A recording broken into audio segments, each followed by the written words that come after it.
Gonna get in the car with the smile and the burn that I put on my arm the day you went away, girl. And I probably won't come back around again.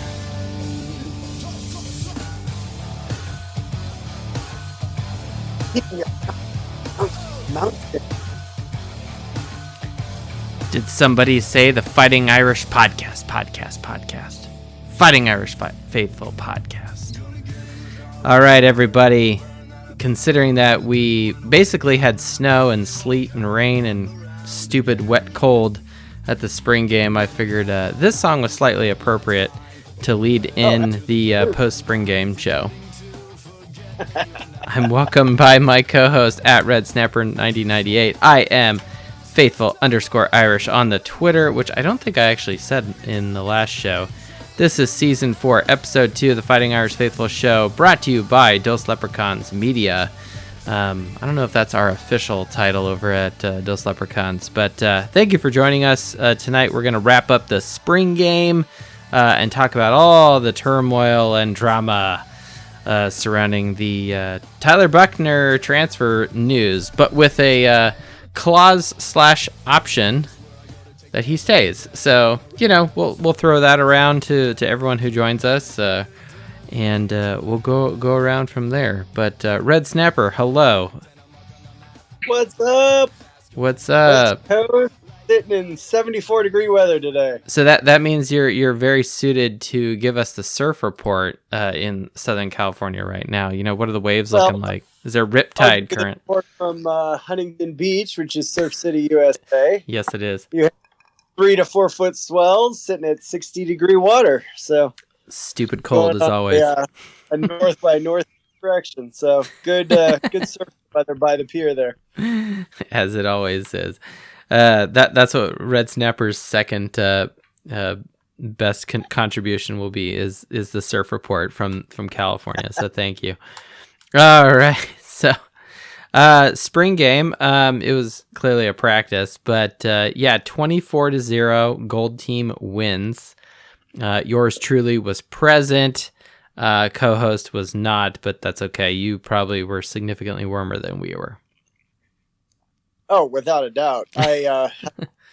Beauty of working a full day, and then I came back and had the whole thing recorded and watched it, and definitely had a nice ray of sunshine watching Hartman just do his thing. I mean, he just looked... let's talk about this for a second, just specifically with the game. So he ended up with really good statistics. It just looked like he was under no duress, no panic, and maybe it's the function of him wearing the red jersey. I don't know. But at the same time, he just looked very calm, collect, and just a man in the zone. And he just looked like an experienced quarterback out there, quite frankly. Bingo. Exactly. His experience, his last 2 seasons at West Virginia definitely showed pretty strongly that he handed the huddle, and that's going to be one of my bigger things I can't wait to see is how there's actually going to be a huddle. There's actually not going to be 11 people staring at the sideline going, what the fuck? Oh, what do we do? Oh. Waiting for the Red Army to give him the sign language there on the side. But 13 of 16 with an 81% completion percentage, 2 passing touchdowns, 1 rushing touchdown for him for 189 yards. Now, to me, the one thing that jumped out was his attempts per touchdown. His attempts per touchdown ratio was 8. So after every 8 passes was a touchdown. That's significantly better than what Natty averages is. That the Natty averages, that said quarterback averages 12 every attempts per touchdown. Again, it's practice. We don't want to get too crazy here. But very, very, very good to be under 10. And I see during the regular season that definitely being a little bit closer to that average. Just sure. Because we're going to stay run heavy, one would hope. Definitely not going to lose our identity running the ball. So. Well, and that's what's interesting. If Buchner was still, not in this transfer portal, right? Like say that news never broke, which I'm sure we'll talk about a lot tonight. I was going to break down, the players and skill positions, because I kind of felt like the blue team that Buchner was on with Estime, they just kind of had more of this running vibe, whereas the gold team with Hartman was more of a finesse style team. And we'd even get crazy with looking at who was on defense and who was pressuring him and how many starts and tackles and, Like, I decided not to do that, A, because I was doing other stats, but B, it's like, look, if Buckner's not there, then it doesn't really matter if we want to normalize everything by, the number of starts, facing them. So we decided not to do that statistical piece and instead just get everyone's opinion about the current events, because we are a show of the fan. We want to take the pulse of the fan base. Well, let's definitely get 5'0", and I see Mr. Adam Dowling. Maybe it's Mrs. Dowling who stole his phone, but yeah. Hey, I'm still waiting for her to jump on. She will. It will happen. Ask and ye shall receive. 5-0 pod. You there? Yes, sir. Live from Corpus Christi, Texas. Welcome to the Fighting Irish Faithful Show, sir. Yes, it's currently 77 degrees here, and it's 8:52 at night, so we're doing okay. Nice. The almanac says tomorrow is the time I can start planting. So there you go. And the almanac is always right. The almanac always right? The almanac is always right. Yeah, it's never let me down. When everyone was freaking out during COVID and buying toilet paper, we started a garden. So that's when you started paying attention to this shit. Okay, 5-0. Spring game, go. Yeah, we just to kind of respond to what you guys were talking about. It was pretty obvious that Hartman is the quarterback for our team. He's the answer, right, as it appears, right? But something that I noticed, the one touchdown pass he threw to Salerno, I don't know if you guys saw, but he couldn't even follow through on the throw. Not that there was a ton of pressure, but someone was coming at him. He couldn't follow through, and he still put it on the money. Buchner got pressured on that 4th and 9 and skipped the ball to Tyree's feet. And I heard, Buchner had the worst offensive line, and it was mixed match, and it's not the same offensive line, and that's fine. That's a fair assessment. You are correct. Yeah. However, my eyeballs tell me that one guy seemed to do just fine and seemed to understand the situation, and the other did not. I agree with you there. Like we had, these are probably one of the best seats. Let me rephrase that. We got the best seats I've ever had in Notre Dame Stadium. We were on like the 40-yard line, student section side-ish, and looking down. And I got many clear views and some almost within the line of sight of what Hartman was doing, and his ball placement was fantastic. And he was under duress a couple of times. He was being pressured, kind of on the move, right? But he knew exactly where his receivers were supposed to go. And on a number of occasions, his receivers hadn't even turned their head or shifted their hips, what have you, for that final key point of their route. And the ball was already in the air exactly where it was supposed to be. This is a guy who understood the timing of the route, and he's like, look, I don't really give a shit if my receiver is not, we haven't made eye contact and he doesn't have his hands open. I'm going to put the ball where it's supposed to be, and it's their job to go get it. And it was in a spot where only his receiver could go get it. Exactly. I noticed that as well. Just he seems so comfortable with the anticipatory throws, and he just committed to it. There was no hesitation. There was zero, in sports, it doesn't matter what sport it is, but football for sure. He who hesitates loses. If you hesitate, you're done. Well, that's how you get hurt too. True. But Hartman, there was zero hesitation. He knew exactly what he wanted to do, where he was going to go, and it was exciting to see. And yeah, we'll get to Buchner's newest endeavor, but the spring game, it was very evident to me. My takeaway on the Buchner side, assuming he was going to still be here, was without his leg, he's just an average quarterback. Yeah. He's just, unfortunately, he just is. And I did think the funniest play of the whole spring game was a quarterback draw with Buchner wearing a red jersey. I don't know what the sense in that was, but they called it, and it lost 2 yards, so that was different. Right. But it made no sense. Like, as soon as he gets touched, the play is over. So why? Now, you could argue, well, Hartman scored on it, but on a running play, yes, but it wasn't a quarterback draw where the idea is to go at that line. It was he was rolling out, right? with a read option where if Hartman keeps it, he's rolling out, like you said, away from the what's the word? The scrum. The hogs in the middle. Exactly. Well, I think that when he scored his rushing touchdown, it might have been Leofau. I don't even know. Whoever the outside linebacker was, they weren't even like within 6 yards of him, and then like they were kind of on top of him, but he had already crossed the goal line. So, yeah, it was. Yeah.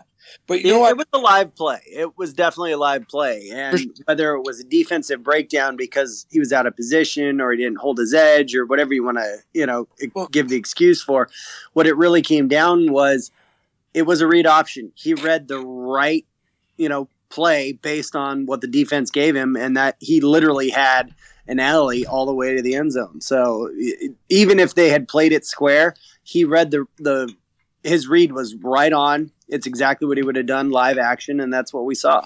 Yeah, it was a good play. I got into a discussion because much like you tweeted, Hartman's QB1, and even our boy Jimmy said, "Is it Jelly QB2?" And that led into people trying to talk up Buchner and say one spring game doesn't define this and that. And I said. And I'm curious to know what you guys think, because my thought process was, for looking at the quarterbacks, or excluding the quarterbacks in a sense, if you said, hey, you can pick of these 3 receivers, you can have Jaden Thomas, Jaden Greathouse, and who is the third on the Salerno, or you can have Merriweather, Tyree, and Colsey. Right. Which 3 would you want? I would pick Merriweather, Colsey, and Tyree because you got a junior and 2 sophomores. Or no, two juniors and a sophomore versus a true freshman, Salerno, who I hate to say this, but the walk-on, like, should he even be on the field? And Thomas. Yet the 3 that I had questions about look like what Peyton Manning and Tom Brady. I'm not trying to say Hartman is either of those people, but that's what Manning and Brady did for their entire NFL careers. They made careers for receivers that probably shouldn't have had careers. And then Buchner gets, in my opinion, the better group, and they do absolutely nothing. And that, to me, highlights all this shit talking that people were doing about our receivers. No, it was not a receiver problem. It was a quarterback problem. Yeah, absolutely. Dude, the biggest takeaway I had from the spring game was the posture of both of Buchner versus Hartman. The posture between the two. Forget the size difference. The posture, the confidence, the shoulders back, square to the line, everything that his follow through, whether he could or he couldn't. Hartman, and this speaks to his experience. Every quarterback, and I love that, tomorrow is the NFL draft, and of course they're talking about all the quarterbacks and everything else.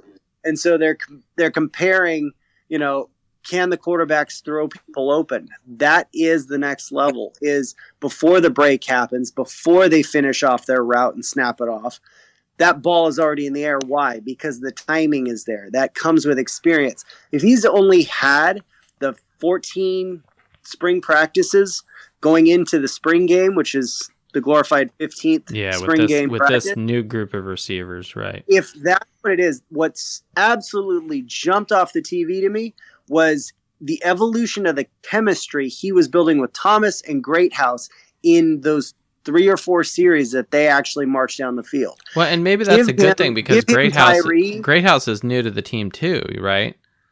Yeah. Like there's no filter. Like, you don't have to unlearn everything. It's like everyone's fresh in the new system, new QB coach, new offensive coordinator. Great. Go do it. Listen to coach. Go do what you're being told to do. But part of all of that is you saw the on-the-field chemistry between them. The biggest thing any receiver wants from their quarterback is put the ball where I can catch it. You do that 2 or 3 times, guess what? Now all of a sudden I'm uncorking my speed and I'm going to really push your arm because I'm going to go get it. Like that is 100%. I can't wait to see. And I think 5 foot nothing nailed it. It wasn't a receiver problem. It was a quarterback problem. We did not have the same posture, the same. Pine didn't have it. Buchner, I didn't see it, on Saturday. Their shoulders are hunched over because whether it's happy feet, they're nervous. They don't have the confidence in themselves, much less in their receivers. And you need to be able to throw your receivers open, period. There's 2 real quick things here I want to get Adam's opinion because he was at the spring game. 2 things I wanted to say. First is Notre Dame's best cornerback, or at least most electric, I should say, Benjamin Morrison. What team did he play for? Blue against gold. So let that say something. And 2, with regards to Buchner versus Angeli, Buchner was 8 of 18 for 44 yards. Angeli was 8 of 12 for 79 yards. Now, neither of those yard points are very impressive. But if I just went on numbers, the completion percentage and even total yards, it's still better. So, and here's something, and we can get to Adam. 2 things. One, talking about Angeli and Buchner. They look like the same quarterback in the sense of kind of trying to use their legs first and kind of somewhat hesitant and all that. And here's the problem with that. I expect that from Angeli. That's expected. But why is Buchner looking like that too? But the last thing I wanted to say was, I'm curious, again, I want your guys' thoughts on this. Did you notice there was a little bit of a slow mesh thing happening with Hartman on some run plays? Yeah, I saw a little bit of that. What'd you make of that? I don't like it. I mean, you know that. Right? I'm wondering if, like... I don't mind it as a package. I will say that. Like, I think, like, sometimes with a goal line situation, or RPO, like, or even if it's like a second and short kind of situation, I actually think it can be very effective.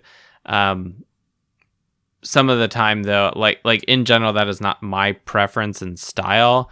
But I do like it in the sense of maybe trying to keep, the linebackers, on their heels, and, then you can slip something behind them or to the side of them if you got speed, which we have.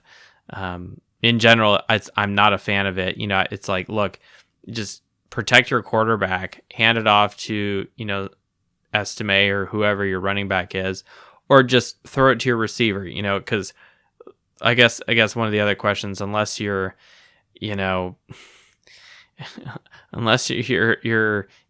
athletic, Michael Vick-ish, NFL quarterback or Pat Mahomes or something, I highly doubt that a mesh is going to be more effective. And Hartman doesn't jump off the page as being that kind of guy. I know that's what they did at Wake Forest.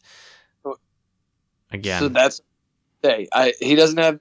If you get too deep, he doesn't have the athleticism to get out of it, like you were just saying.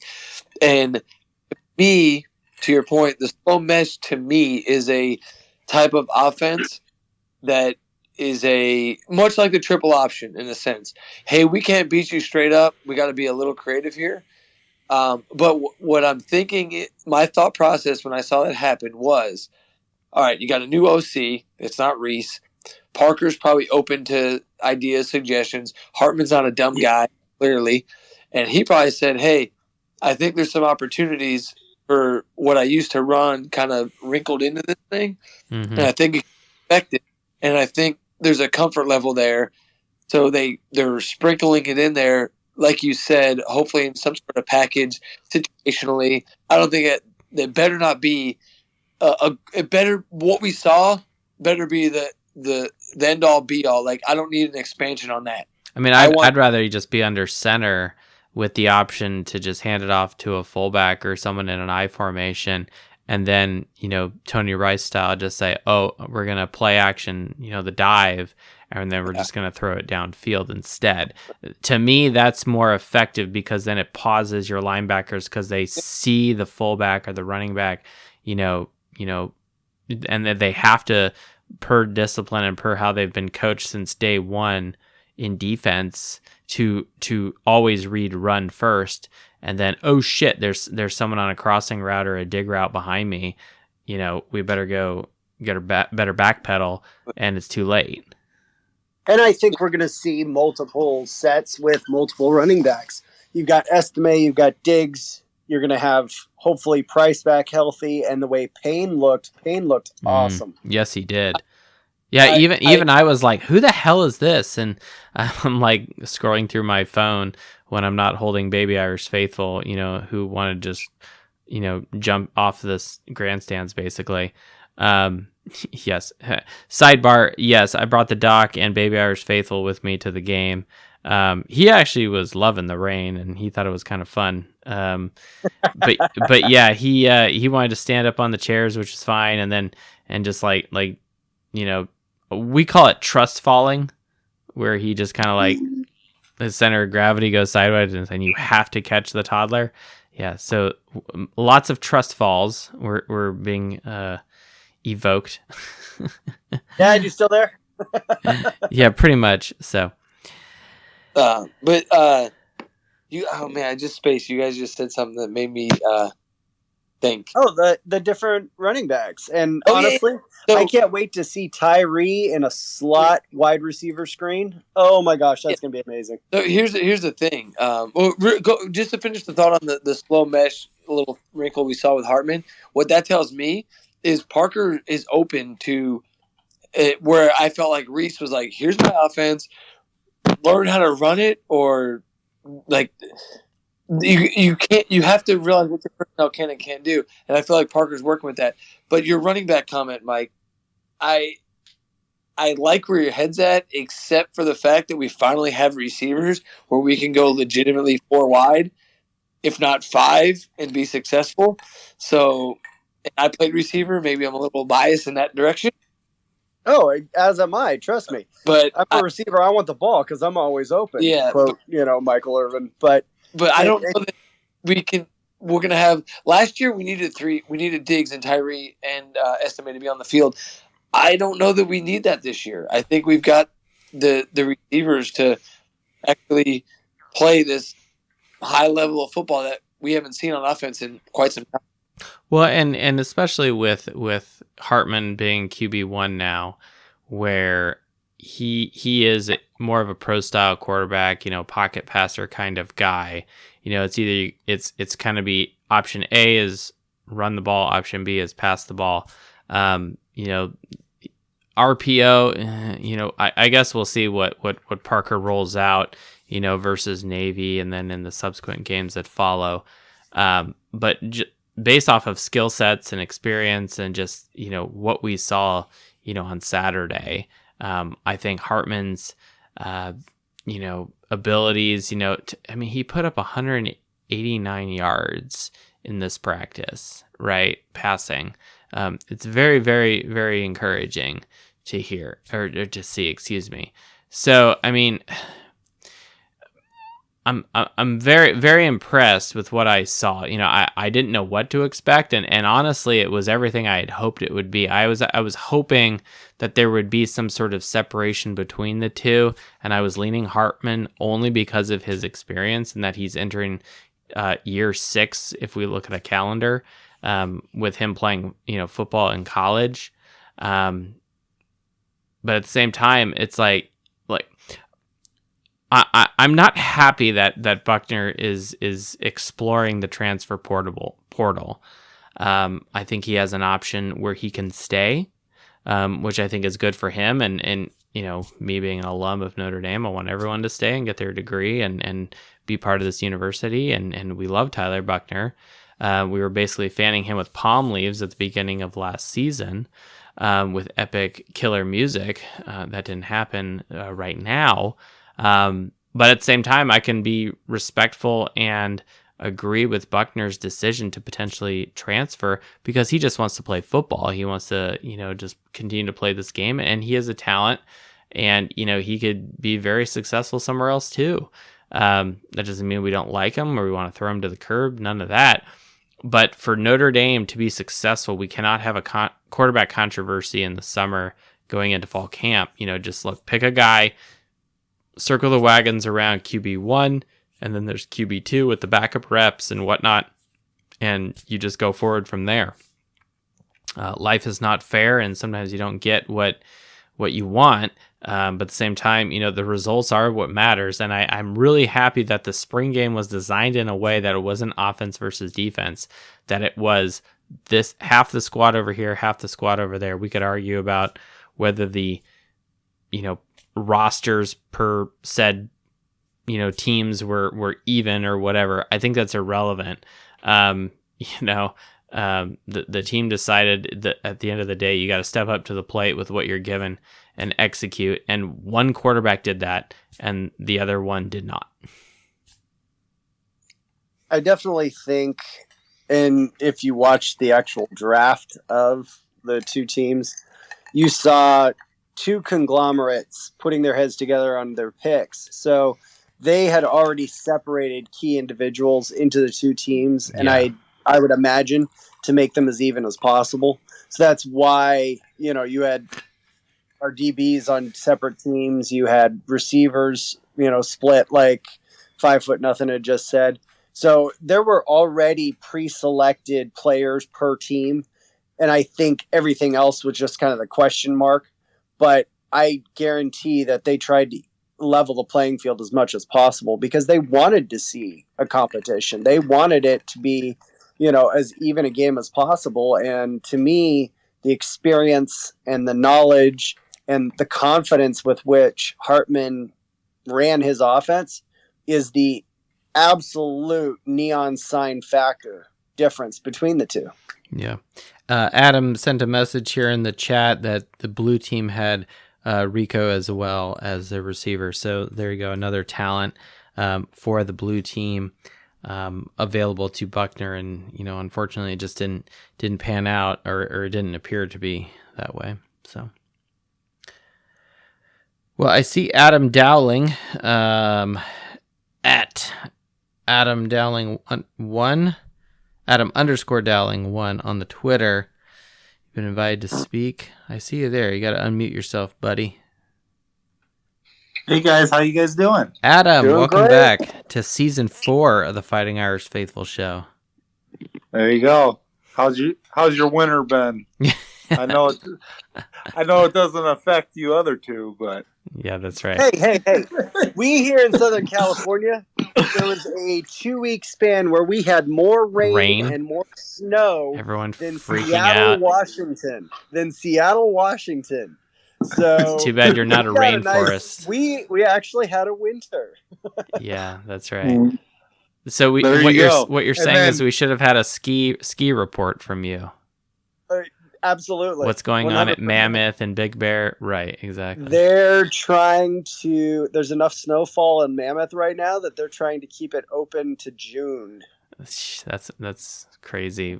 Yeah, I think people down there forget that yes, there's mountains and the highest peak in the lower 48 is in California. Yeah, we can get snow, but unfortunately, it's basically a desert, and that's why it's sunny and beautiful all the time. Okay, Adam Dowling, thank you for joining us. Overall, what's your impression of the spring game? You can talk about the tailgate. You can talk about your tailgate because you didn't come to mine, but I didn't come to yours either, so I guess it's mutual. So. I know. I guess you're. Well, first of all, I was stuck cooking everything the whole time in my tailgate, so I didn't expect that, but that's what I was doing.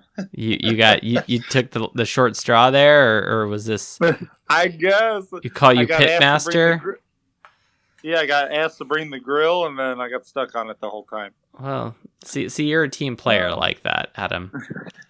So maybe at the next podcast in August, as we get ready for Ireland, you can grill for that podcast.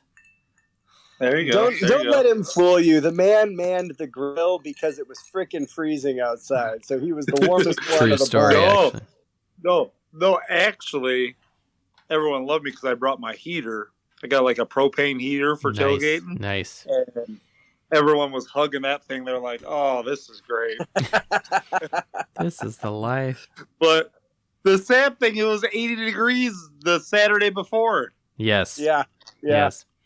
Yeah, it was gorgeous. Like for people who follow me on Twitter at faithful_Irish, I take pictures or give updates of my garden, right? Because that's my other hobby when in the summer when there's no Notre Dame football going on. And the seedlings were literally outside getting some fresh sun and warm air. And then I'm like paying attention to the weather, and I'm like, nope, these suckers got to go back down in the basement under the grow lights, where it's even up here, it was on Friday. It was 65 and sunny. Oh my goodness! Wow. And then it just changed in a heartbeat. It was. I mean, there was rain and sleet during the spring game. So Adam, where did you sit/stand during the game? I was actually on the east side of the stadium, so the visitor side, so the white side. Yeah. And then we went up like 40 rows up high, so you could see everything real well. Good. What yard line were you? We were in like 50-40 yard line, so we're on top of like the lower level. Right on. That's awesome. And I guess my first, just everything I saw was, it just looked like Sam Hartman was like, it's just so crazy because we haven't seen this from a Notre Dame quarterback. Not even Ian Book. Like the back foot hit. He was in rhythm. He just put the ball on the receivers like right now so they could turn and run. Just everything about what he did was like, oh my God, this guy knows how to play the position. Yeah. And the whole time I was thinking, even going in, because I seen the teams, I'm like, oh my, I didn't really pay attention on what lines, who was on what lines, but just the skill players. Sam only had Greathouse and Thomas. And everybody else was on the blue team. So I was not expecting Flores. Yeah. And for the record, they actually did move offensive linemen to both sides in the second quarter. Well, and they had the tight ends with the green jerseys. They were flip-flopping, right? Yeah, they were playing both. They also had a bunch of other people moving and changing jerseys. So Buchner had Colsey, Merriweather, Tyree, Braylon James, and Rico Flores on his team, while Hartman had Greathouse and Thomas. That's it. Yeah. And so, and Salerno. Yeah. But the other, Buchner also had Estime, which should be a running threat, which should make it like it's just. I felt like the skill position players all played in Buckner's favor, and we got nothing. Are you guys saying that Hartman did more with less? Yes. 100%. Wow. Nice. Is anyone else getting excited for next season like me? Like I'm. Let me put it another way. So I was a big fan of Sean Kaiser, right? Unfortunately, 2016 was terrible, but we won't talk about that. Just the man. If we compare the man, right now, like, don't think about it. I want to start with Adam, and then I want to hear everyone's opinion on this. Between Hartman, Kaiser, and Clausen, who's the best quarterback? Go, Adam. Clausen. Okay. Yeah. 5'0". Oh. Need your go. Yeah, I'd say Kaiser. Kaiser? Yeah, Kaiser. Okay. Red Snapper? I'm gonna say Hartman. Oh my gosh, a 3-way tie.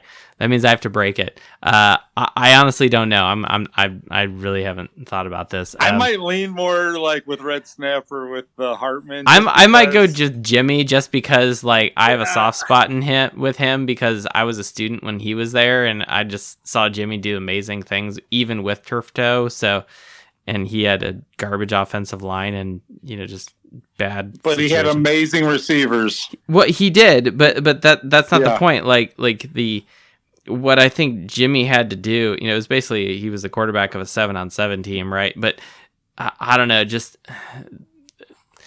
time will tell, and I should, we should make note of that. We should do the stat piece here of Clausen, in 08, 09. Like, imagine if Clausen had stayed one more year with Michael Floyd in 2010 in Kelly's first year. Just food for thought, Yeah, it could have happened. It could have happened. Was Rudolph still there, or did he and leave? also look at this fact. He was there still. That Hartman came to Notre Dame because it's going to advance his game, what he can do. And knowing that he's got a bunch of freshman receivers coming in, like, think about what actually motivated him. And when you look at it, it was the offensive line that he constantly had to run around from, because he was getting pressure at West Virginia. And for him to say basically, well, I'm going to have a better offensive line, and I'm going to have, even if these freshmen are the same level as my wide receivers at West Virginia, he still made that decision to come to Notre Dame. So to me, that screams that he's going to have the ability to push this team to the next level. I agree. Yeah, and part of me, with the news coming out yesterday with Buchner, part of me thinks maybe he already had been talking to whoever, and his head was just kind of out of it Saturday. Well, go back to beginning of before 2015 even started, right? 2014 we welcome Golson back, right? And it's like prodigal son returns kind of situation. And then he just completely becomes a head case, and Zaire comes in, and we're all feeling very happy about that. And then come around, they both look kind of even in the spring game, right? And then right after the spring game, what happens? Golson transfers, right? And he becomes a grad transfer, right? That was before this portal business even existed. And then it was one of those situations where it's like, okay, good. Now we know to move forward with Zaire. Like, I feel that same way now, where it's like, okay, good. Now we can move forward with Hartman, and I was just hoping he would stay just in case something happened to Sam. And sure. Then I felt like if he could learn, just learn a little bit more, and maybe like 2024 could be his year. Let me ask this question. Who has more, which this isn't a statistical thing, which is kind of anti everything on my podcast, but who has more moxie, Buchner or Angeli? Oh, Angeli. Yeah. And for exactly. me, I was going to say, I actually applaud Buchner because I don't see that much more upside for him staying as the number 2. Where there's a much bigger upside for Angeli to learn from Hartman.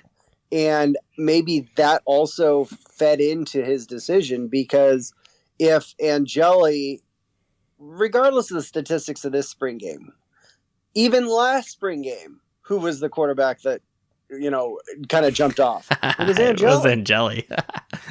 So I think the ceiling for Angeli is higher than what Buchner's is. He's also taller. And as much as I would love, some validation for Buchner, and everything that we cheered, and Buck Wild package and everything, that was the hand we were dealt. We're dealt a much better hand, and Angeli to me as a QB2 has more upside, not just for this year. And I'm not going to throw the energy out in the air about anything happening to Hartman.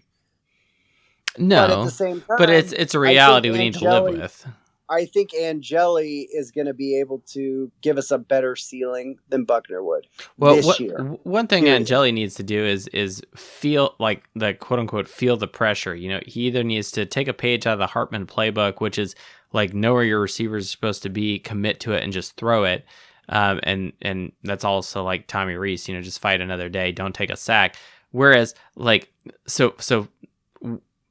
Baby was a little fussy, so we went down and got him a pretzel or popcorn or whatever we did.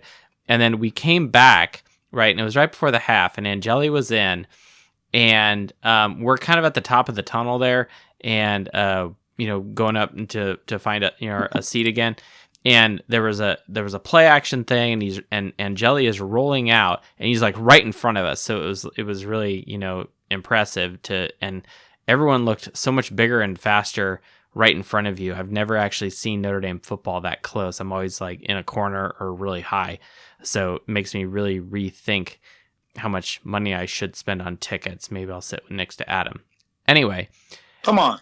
And Jelly, like, he's just rolling out, and he just got smoked. I don't even know who tackled him from behind, but he didn't have the red jersey on. He took a sack while he was rolling out, and he just got pancaked. And I was just like, half of me was like, all right, great tackle defense. And it was like, yay, football. And of course, Baby Irish Faithful is yelling and really happy.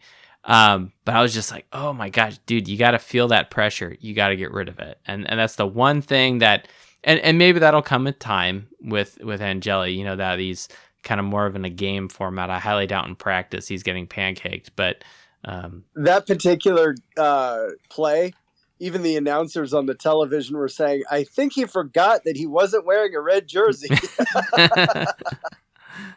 Who was that? Rudolph was on the Peacock doing the color commentary. Yeah. Yep. Yeah. That was kind of fun to see. I think that was that the Junior Tui Halamaka play? Or Yeah, Yes. that's the one. Yes. Yep. Yeah. 44, yeah. Yep. So the reality is, yes, if Hartman gets hurt, we are very likely, almost you can say it as fact, probably in a worse quarterback position than we were last year when Pine had to step in for Buchner. However, I think Angeli and Minchie, not forgetting Minchie, Yep. Going forward, we've seen a lot of Buchner, and I'm just, every time you watch him, if he doesn't have his legs, what is he really bringing to the table? And remember, going to next year, we got CJ Carr coming in. Here's a gut question for each of you. Do you, when you need it, would Buck be able to throw the ball? Yes or no? We don't know. We don't That's know. the problem. I don't know. But every recruiting service and people from these Elite 11 camps will tell you he's great, but we've never seen it. Exactly. Yeah, it's one thing to do it in practice. It's one thing to do it in a game. And that's why I was kind of confused, because the South Bend and Notre Dame beat writers were telling you all spring that Buchner was winning the competition. But Adam, how do those dudes make a living? How do those dudes make their money? What's their job? Not podcasting with us, I'll tell you that. Yeah.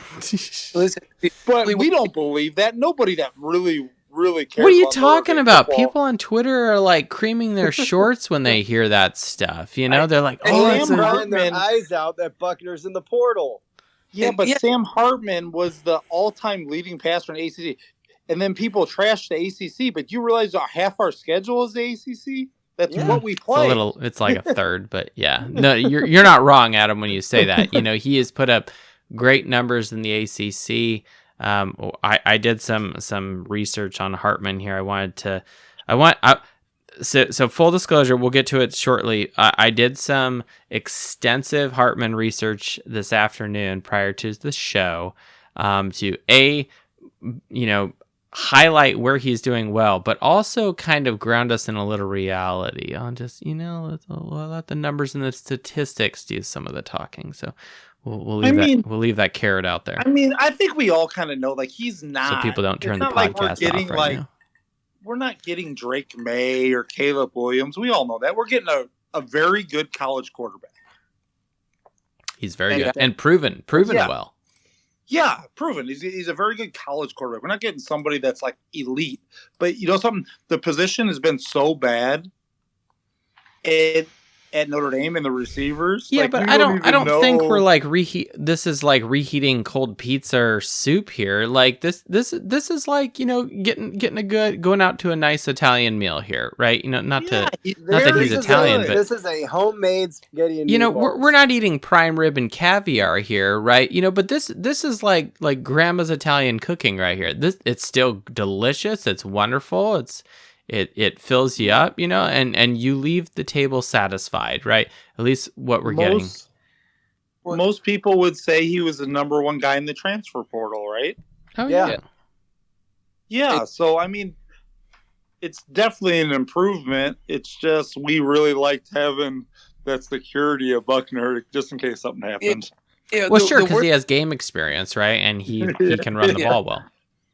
Yeah. But I think that the narrative that was being pushed, that we all heard from the beat writers, the narrative was Buchner is looking really great. He's finally healthy. Hartman's still kind of learning the offense. And the worst thing that happened to that narrative was what we saw in the spring game. Because the reality is those beat writers have access. And the only way they can getting their access to write their stories is to kind of fluff up some things, right? I should send an email. We should, hey, 5'0" Red Snapper, we should send an email to Notre Dame and be like, hey, how do we get access, or how do we get like on Zoom or whatever to ask questions in press conferences? Could you imagine them taking a 5'0" pod question during a press conference? You guys got to get some media credentials. That's what you got to do. I'd ask him. I do this for fun. You don't have to pay me. Like I'll pay you to ask you questions, right? Because they wanted us to believe that Buchner had come along, and they wanted us to that Hartman wasn't quite up to speed. And then you see what you saw in the spring game. I realize it's a glorified practice and whatever, but my eyeballs told me very clearly that Hartman's up to speed. And I don't know what you were seeing in practice with Buchner, but it's just not there. And the fact that he's leaving, the biggest loss is, like you said, Adam, the biggest loss is that we needed to keep him for that security blanket, for that next guy up if it happens to be. Yeah. The tornado sirens have gone off because, someone got hurt, so we need to go to the bomb shelter, what have you, right? So put in Buchner.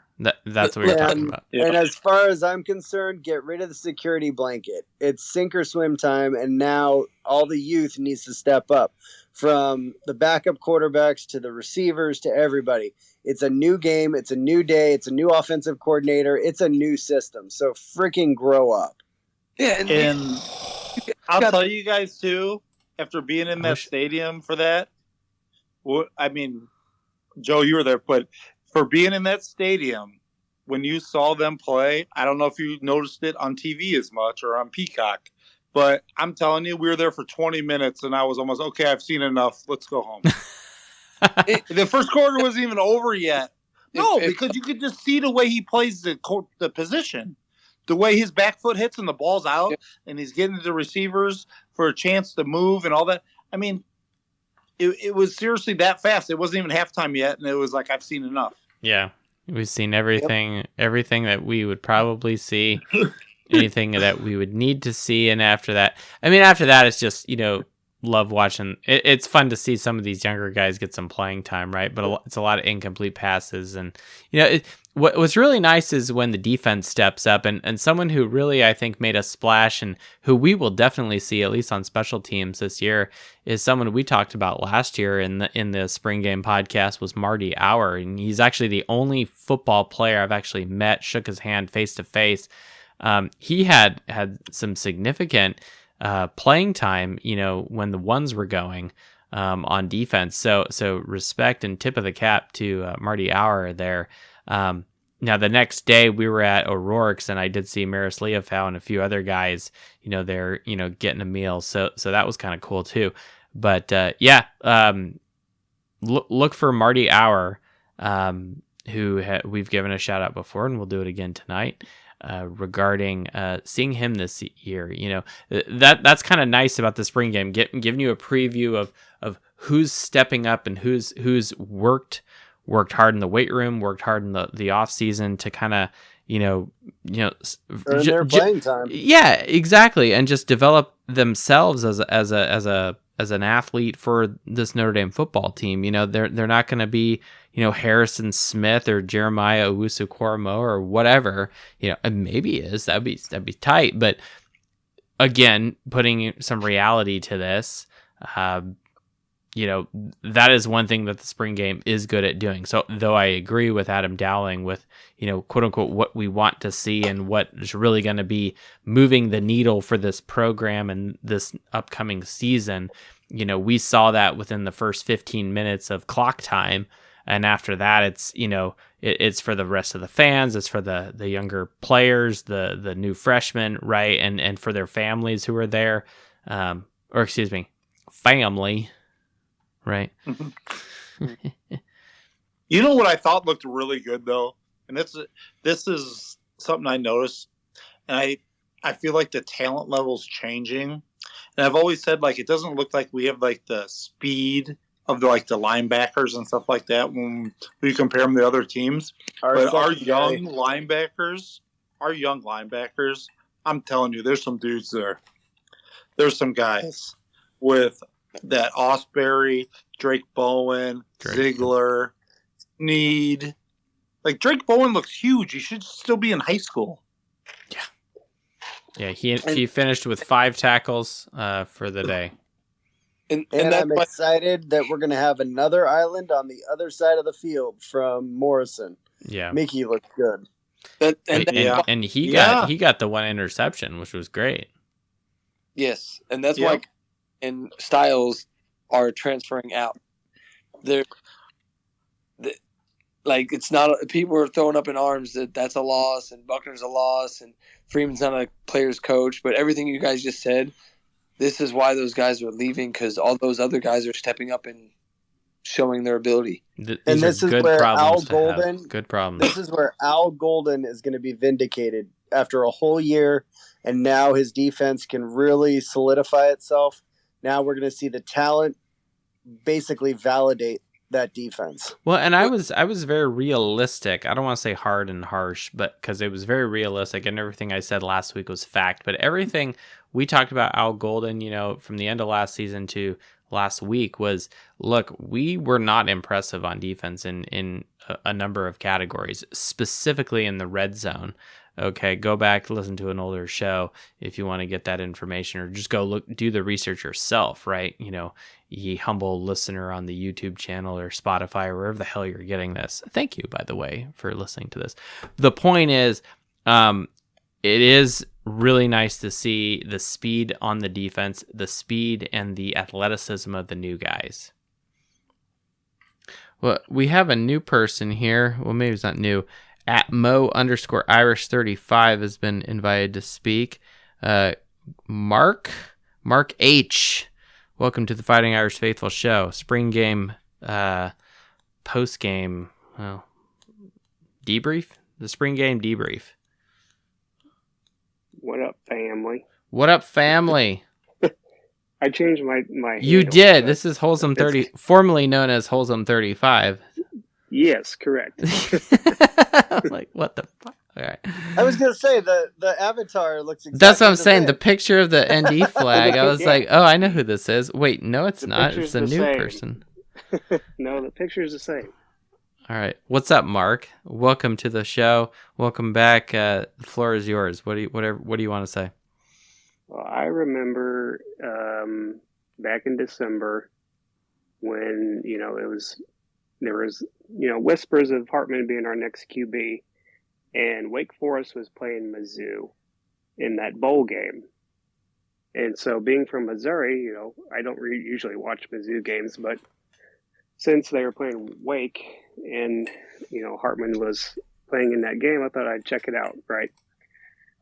And he threw so many deep balls in that bowl game against Mizzou. It was unreal. And I thought, wow, this is amazing. And so, long story short, he came to Notre Dame. And what we saw Saturday was a little glimpse of what was in that bowl game. He threw some deep balls in that blue gold game, and it was beautiful to watch because that's something that we haven't seen in a very long time. And he was hitting his receivers on point, and the numbers is a beautiful thing to watch. So I'm very excited with the QB play coming up in this next season. And you're referring to the bowl game, right? The Gasparilla Bowl. Mm-hmm. Yeah. Yeah. So Wake Yeah, the Forest Wake- wins Wake-Mizzou 27 to game, 17. And we have a victory for Sam Hartman. He ends up putting 280 yards and 3 touchdowns. So Yeah, I was just amazed by watching that, how many deep balls he threw in that game. It was almost every other pass. He was throwing beyond 15 yards. It was just insane. And, he didn't connect with every single one of them. But granted, Wake Forest doesn't have the best receiving core either. So imagine what he can do at Notre Dame with this young receiver core throwing deep in our stadium. So it's very exciting. well, and I think what's kind of weird about that bowl draw, a lot of it kind of pans out to how Wake Forest was in the ACC versus Missouri in the SEC, right? It's kind of like this ranked team versus this ranked team, and that you go to get this bowl piece. But Missouri ended up finishing with a losing record of 6-7. That was a 6-6 football Right. team that Wake Forest played against, right? And Wake Forest, I think, was clearly the better team, even before going in. So I'm not saying that to like downplay the opponent of Wake Forest and who Sam Hartman. That's not what I'm saying. I actually think it would have been better for Wake Forest that they had gotten a stronger bowl or a stronger opponent. Yeah, okay, it's Missouri and the SEC, but they were not having a good year. In like years in the past, which kind of breaks my heart because I kind of wish Mizzou was doing better, but. Yeah, no, you're right. Seeing Hartman, and this is something that you kind of teed me up here for this. I went back because Hartman has been around for so many years, and this is his 6th year playing football. Now, his 2nd year playing, he redshirted, so he redshirted his sophomore year. So I don't know exactly how that works. And then you throw in the COVID year, so this is per a calendar. He was a true freshman in 2018 playing and starting, and then he'll play now a 6th year this year for Notre Dame. In 2018, he actually did face Notre Dame. And if you recall and go back in the archives there, that was the first game that Kelly had the courage to pull Wimbush and start Ian Book. So a lot of the kind of like, if you go back to 2018, that was what was going on with Notre Dame, where we were having this quarterback swap, and Kelly kind of, quite frankly, looked like a genius by doing this, because the numbers and the statistics of Book, 3-4 games in of him being the starter, looks significantly better versus Wimbush. But anyway, in that first game versus Notre Dame, Hartman in 2018, yes, he's a true freshman, but yes, Wake Forest lost 56-27, so go Irish. But he was 12 of 24, so not very great. 0 passing touchdowns and 110 yards, but 0 interceptions. So nothing too impressive for Sam Hartman, his first outlook versus the Irish. And then, fast forward to the present, and you have a significantly different individual who has, got the gold helmet on his head now. And it just looks like, arguably on paper, the best quarterback we've seen in probably 10 years. Well, It's going to be awesome to see. It's going to be awesome to see. It is. Well, we lost Mark for a second there. I don't know what happened here. Jason Yeager, Jimmy, I see you, but Jason's been waiting a little longer. We'll jump over to Jason Yeager. JYeager9 on the Twitter. You're listening. If you'd like to speak, you can speak. If you want to just listen because you got the kids and you're babysitting, that's cool too. No big deal. Here's another thing I wanted to look at. Since we don't have any Cincinnati fans here trolling us, I don't have to talk shit about them or deal with them talking shit about us, but they have no courage. But unless Adam's there, I'll be quiet. Hello? Jason Yeager. Are you there? We are here. All right, there we go. Loud and clear. Good to hear your voice again. Yeah, that's right. We missed you at the tailgate. Yeah, we stayed back. We had soccer, so couldn't go. The other football. Yep. So I did watch most of the game through Peacock, so I did get to see all of the first half and part of the second. So it was fun watching it, seeing them running around and actually throwing the ball downfield. And as soon as the game was over, literally talking to my dad, said, "Well, Buchner's gone," and soon after. Because he did not he looked lost sometimes, but... Are you disappointed that he didn't look better and that it wasn't more even? Yeah, 100%. It's because of them saying how well he looked at practice. Yeah. We talk about practice. I'll be honest with you, like I was not surprised that Hartman went down in his first series and scores. And then right after that, the blue team comes out, Buchner comes out, and I turn to the doc, I'm holding the baby, and I'm like, okay, Buchner's here.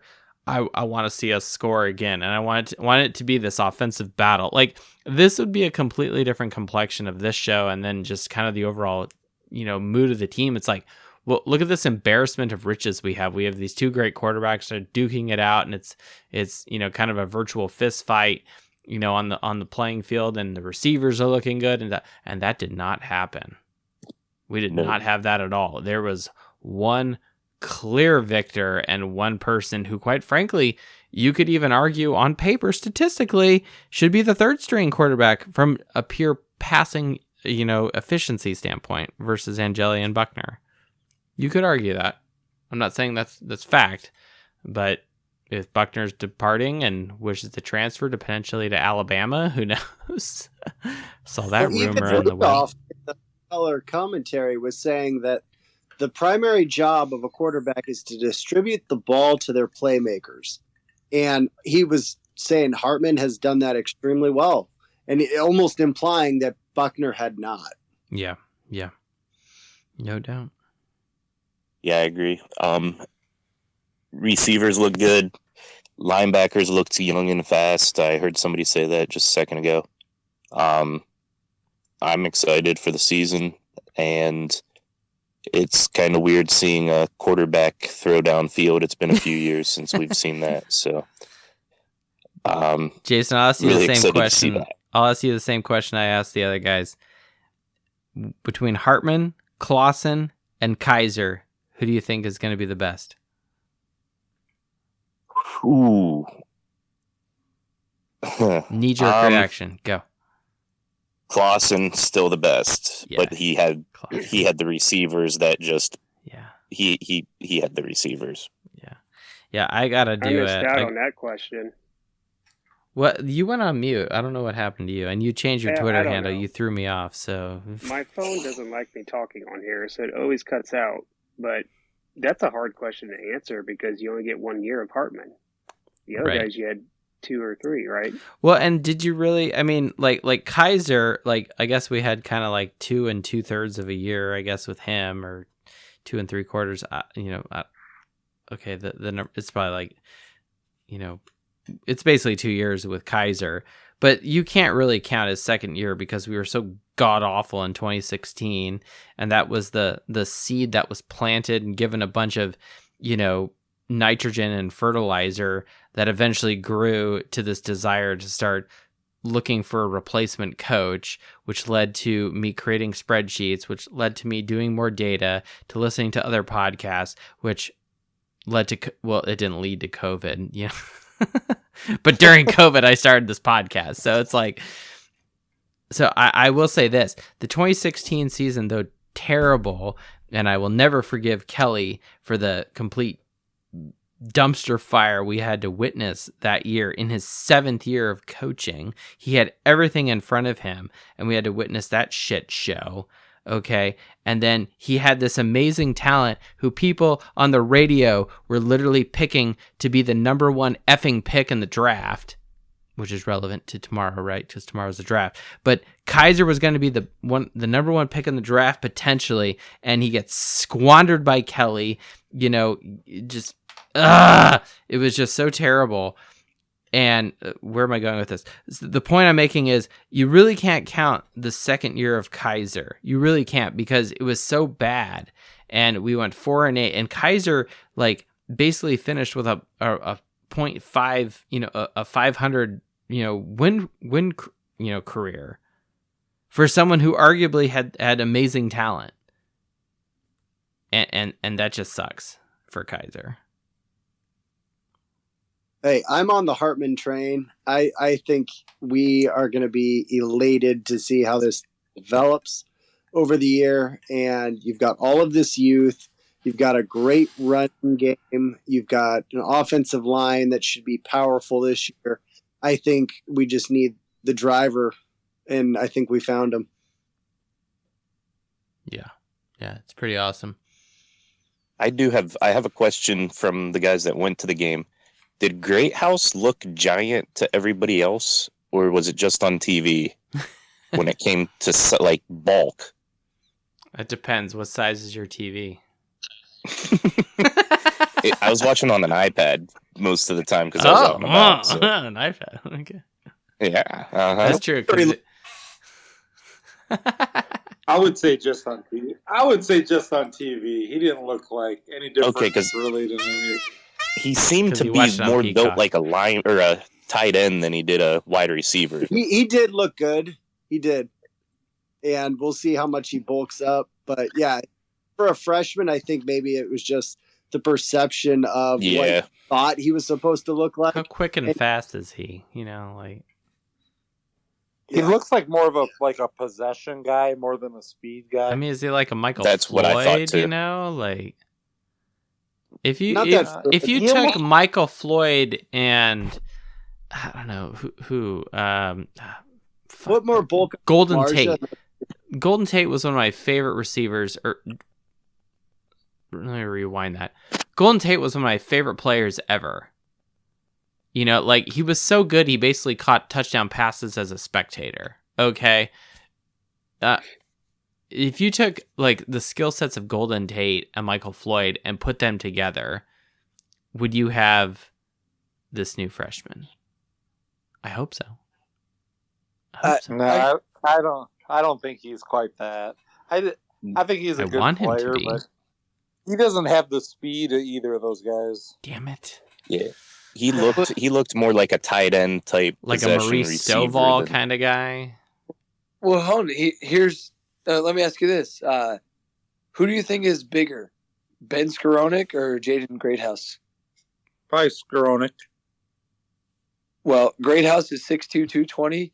Skowronek 6'3", 224. Oh, look who's bringing the stats. Okay. And I only know this because thank you to my 7-year-old father, who looked. He was watching the game, asking the same questions we're asking right now, and he went back and looked based on size. Who's he comparable to? And the answer is Ben Skowronek. Wait, is he using is he using the Skowronek metrics from his grad transfer year at Notre Dame? Yes. I'm just making sure he's not using the Rams or whatever. You know, he's built like Skowronek, and I would not have guessed that. I would have said Greathouse is shorter and thicker, and he is shorter by an inch, but they're basically the same size. They're the same build, which it didn't look like that on the field. What was Skowronek his freshman year at Northwestern? I don't know. Challenge Red Snapper knows what I'm saying when I say that's that. what I'm saying too, guys. He's probably more of a possession guy than he is anything else. That's okay. And if we have a good slot besides a speedster like Tyree, you're going to be able to mix it up in trips. Yeah. We've got deep threats. We've got possession guys. We've got slot guys. The best thing about somebody that's the size of Greathouse is he's not going to be afraid to go over that middle. No. Well, Jimmy Gallagher is on listening. He said he's power washing his yard, or I don't know what the deal is. I'm actually hoping that Mrs. Gallagher steals his phone and just jumps on the podcast, because that would be the ultimate B slap to him. But at the same time, we should move on here. There is a statistical piece I would like to discuss. Now Mrs. Gallagher, is she requesting to speak? What's going on here? Hey, Joe. Yo. I have to jump off in like 5 minutes, but I know. Priorities. I want to ask you guys this one question. Hi, I don't want to derail where you're What? going. But 5'0". Hold on. We have a special announcement here. Oh. Hi, this is Mrs. Gallagher. Nice. I've taken his phone. Hey. Welcome to the Fighting Irish Faithful Show live, Mrs. Gallagher. Important question. What jersey number do you really want? What? What jersey number do you want? My favorite number is 6. That's it. That's a good answer. That's good enough. that. She's coming live to you guys while changing a diaper at the same time. So it's jeez, TMI guys. Multitasking. Love it. That's how we roll in Oregon. All right, guys. Well, I'm done pressure washing. I'm glad to jump on here for a minute. To change a diaper. It's important. Coming into the conversation late, but man, there's some big things happening, huh? Well, I like before you jumped on, Jimmy, I was making my exit, but I'm gonna leave you guys with a question that you can't answer. That's the beauty of it. So I'm gonna ask a question, and you challenge can discuss. Accepted. Well, there will be no discussion, and you can move on to what you were gonna do, Joe. So we're all up in arms about Cully and Styles and Buchner leaving. Oh no, what are we doing? Let me ask you this: in the last 3, 4, 5 years, please tell me the one Notre Dame transfer out that we sat back and said, man, I wish we had that guy. We were jealous of what he accomplished elsewhere. FYI, fun fact, Jordan Johnson still has yet to catch a football in college game. Yep. So. Yep. But, hey, thank you again, Joe. I didn't get out tonight. I'll listen to the rest of it tomorrow. Thank you. Sounds good. Thank you, 5'0" Pod.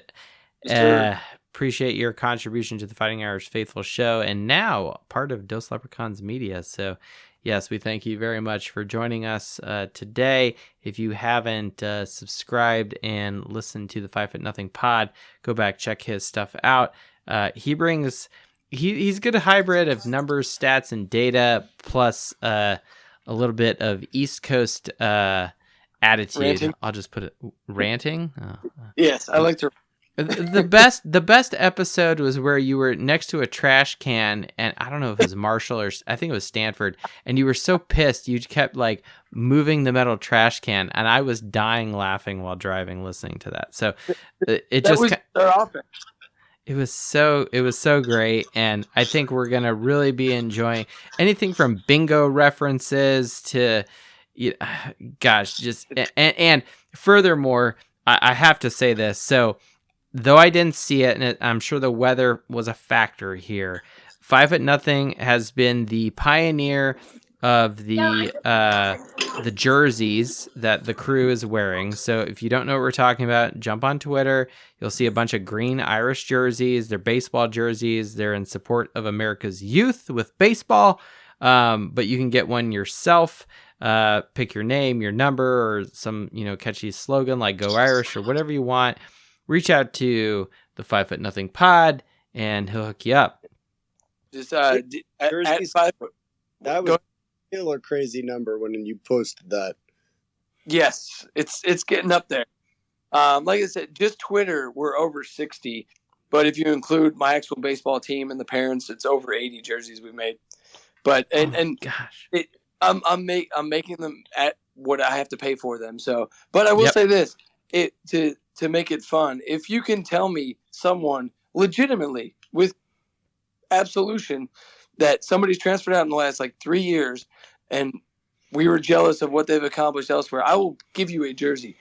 Fun fact, I'm not giving anybody a jersey. All right, challenge from 5'0" Pod. If you can find a successful transfer away from Notre Dame, free gear awaits you. Kind of like recruits and players. They get free Under Armour gear. Exactly. But yeah, if you really want one though, at 5'0" Pod on Twitter, DM me. Always open. Thank you, Joe. You all have a good night. 5'0". Right, my pleasure. Awesome. Good stuff.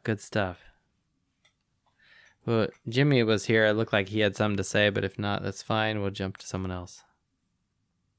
No, I was going to jump in for a sec, if that's okay. Yeah, please, by all means.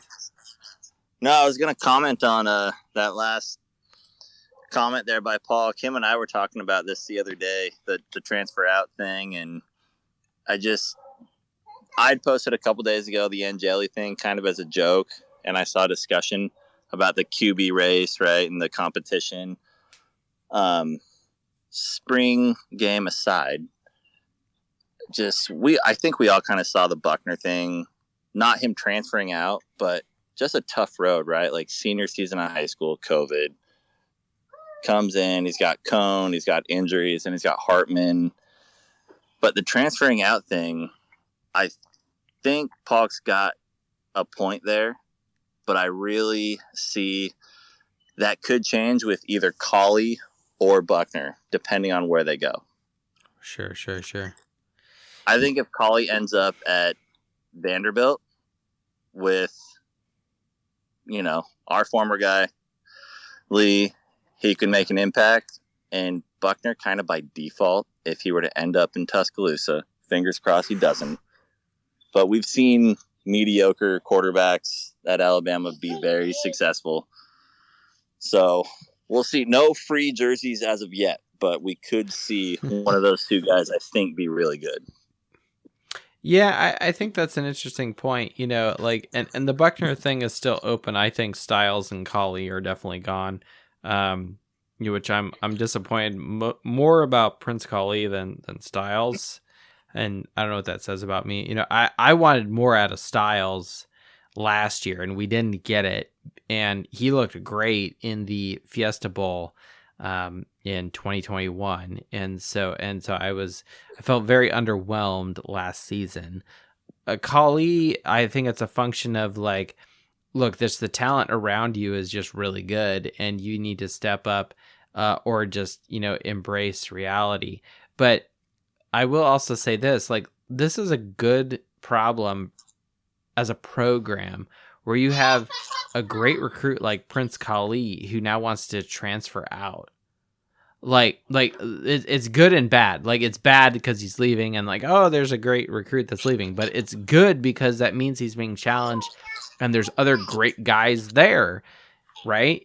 So it's I don't want to say embarrassment of riches, but that, because we haven't played the season yet, but the point is these are good problems to have.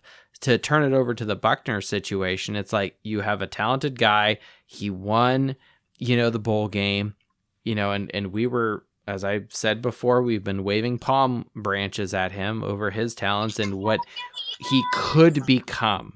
There's no doubt that he could be this great quarterback for Notre Dame, but we just haven't seen it. And in the most recent event, the spring game, though it was kind of more of a blue and cold game, is the kind of clever bit that I described in the last podcast. Buchner, his numbers, 8 of 18 and 44 total yards and 0 passing touchdowns. That's not going to get it done for a quarterback. It's not going to get it done. And if we want Notre Dame to be elite, let me put it another way. A lot of what we do as Notre Dame fans is comparing, internal within the family, and that's fine. That's good because it's the off season. But at the end of the day, come September and come the fall, when there's another team on the other side of the line of scrimmage there, okay, we're comparing ourselves to that team.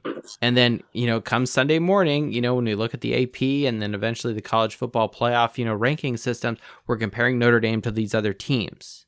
This is a reason why this show, the Fighting Irish Faithful Show, consistently compares Notre Dame to national champions because we want Notre Dame to be that level. So if we then put those glasses on and we compare Buchner to what national champions are doing, it doesn't get it done. And someone like Hartman is definitely opening the door of possibilities to letting that happen. I'm not saying Notre Dame's going to go win a title, but at the same time, it's one of these guys is going to be able to take us there, and I feel significantly more confident hitching the wagon to Hartman right now than I do to Buchner.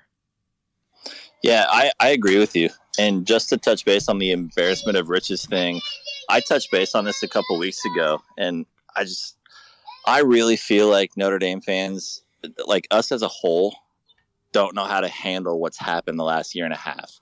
I've seen a lot of people like, we have 3 great prospects at this position. What if one leaves because of the other 2? Like, we're just not used to being in a situation where we're recruiting at this level and we have this much talent.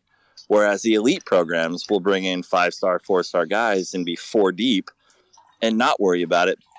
Whereas I saw a lot of Notre Dame fans worried. Like look at Pete Carroll. Pete Carroll, when he was back at USC, like they go live in practice, and he's like, I don't give a shit if you get hurt in practice because I got 2 other guys behind you, right? Like, right.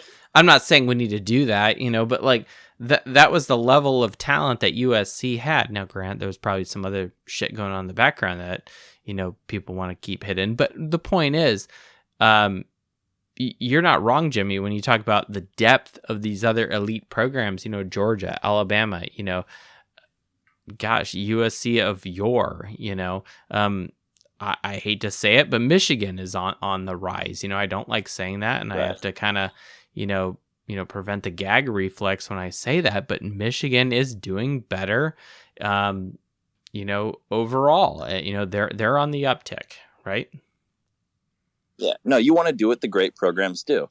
And I think we're on that road. We've got some way to travel, but it was an interesting scenario to see like Notre Dame fans be like, wow, we have so much depth here and there. What if someone leaves because of that? Whereas no other programs I saw really doing that. And because it was new to us. And if this is going to be the lay of the land, we have to be okay with position competitions and people, the best guy and playing. At the end of the day, the reason why they're leaving is because we haven't won a championship yet. You right. win a championship, you annually fight for that championship. When we have 3-4 deep and no one's leaving, it's because we're winning and we're putting ourselves in the scenario to win the championship.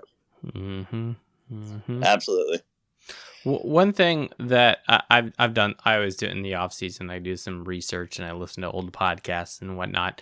And a theme that has come up recently is what is quote unquote transcendent quarterback play. And I want people to think about that for a second, because Hartman, though he's not, look, he came from Wake Forest, right? It's a kind of a middle of the road, kind of like upper 3/4 of the ACC. I think without Hartman, Wake Forest would still be kind of middle of the pack, lower of the pack in the ACC. I think of them more of a basketball school personally, but the point is, Hartman, I think individually and what he has done statistically, which we'll go through here in a few seconds, he has taken that program to a new level with his level of productivity. And for him to come to Notre Dame with the number of touchdown passes he threw last season, etc., this is the transcendent quarterback play that can take your program from good to great. And if I then take that same perspective, like forget Notre Dame, let's just compare the individuals, right? You got the who are the elite quarterbacks that are not going to be in the, potentially getting their names read tomorrow at the draft, right? You got, Stroud's gone, Bryce Young's gone, etc., right? Some of these other NFL savvy people can drop some other names here. But who's left? Who did not declare for the NFL draft? Who's coming back next year to play for their respective school? Okay, you've got the Heisman Trophy winner, out of USC. Okay, that piece of shit. Then you've got what's his face out of Washington, who's really good. I forget his name, but he's really good and his numbers. So forgive me, I'm not prepared, but I just know Washington, good quarterback. Okay, Thompson Robinson is gone from UCLA. After all these years, right? And then who's left? The only one left is Hartman, and he's at Notre Dame now. So of those 3 men who are in college football, they will be the talk of the town, per se, of good quarterbacks that are around to make a splash. And you need good quarterback play to win a title. All right. Unless you have transcendent defensive play like 2015 Alabama and you have Jake Coker, who no one's ever heard of and no one will ever remember. And they only know about him because I talk about him because he was a quarterback of Alabama in 2015. That's not the situation. Okay.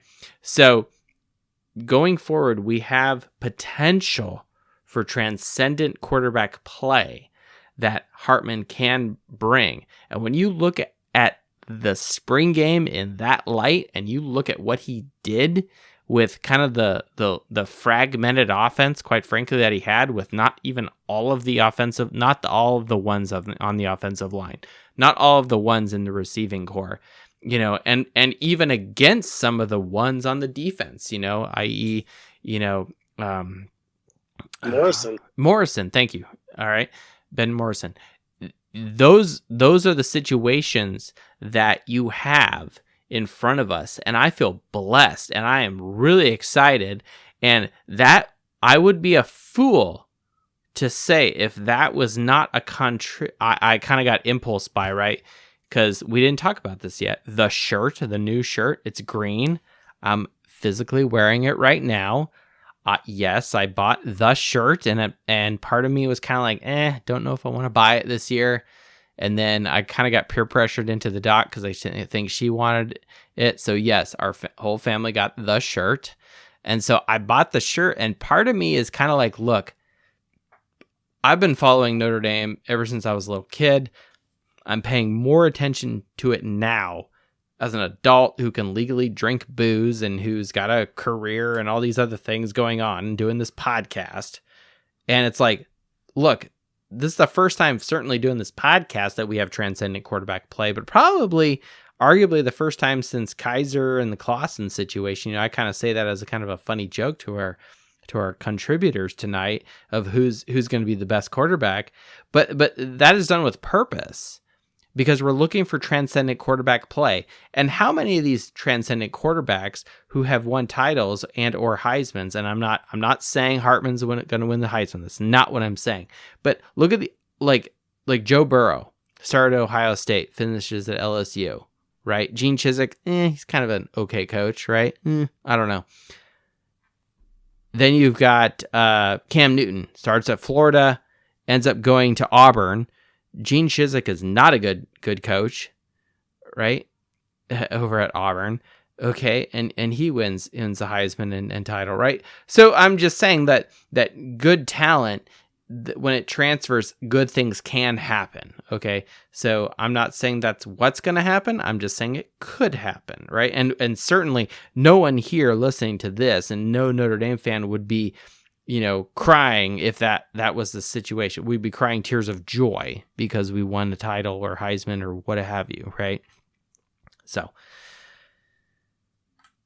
this is the situation we're in now as Notre Dame fans with Sam Hartman. And if I'm Sam Hartman, to take my game to the next level, I'm going to a school that's got an offensive line at the next level. And that's an interesting point because Heastan is now gone, and now we have, kind of a new identity, new dichotomy at the offensive line, and that's interesting that Heastan only stayed for the 1 year, and now next year he's not there anymore. So, but no, you're 100% right. The level of talent that Sam Hartman had around him at Wake Forest versus what it is now at Notre Dame is night and day. There's no question about it. It's night and day. Well, Mark, Jason, if you guys want to say anything, I was going to do a little Cincinnati bashing, and then I wanted to finish with some Hartman talk here. Yeah, I do have a question. Were you guys at Blue Gold?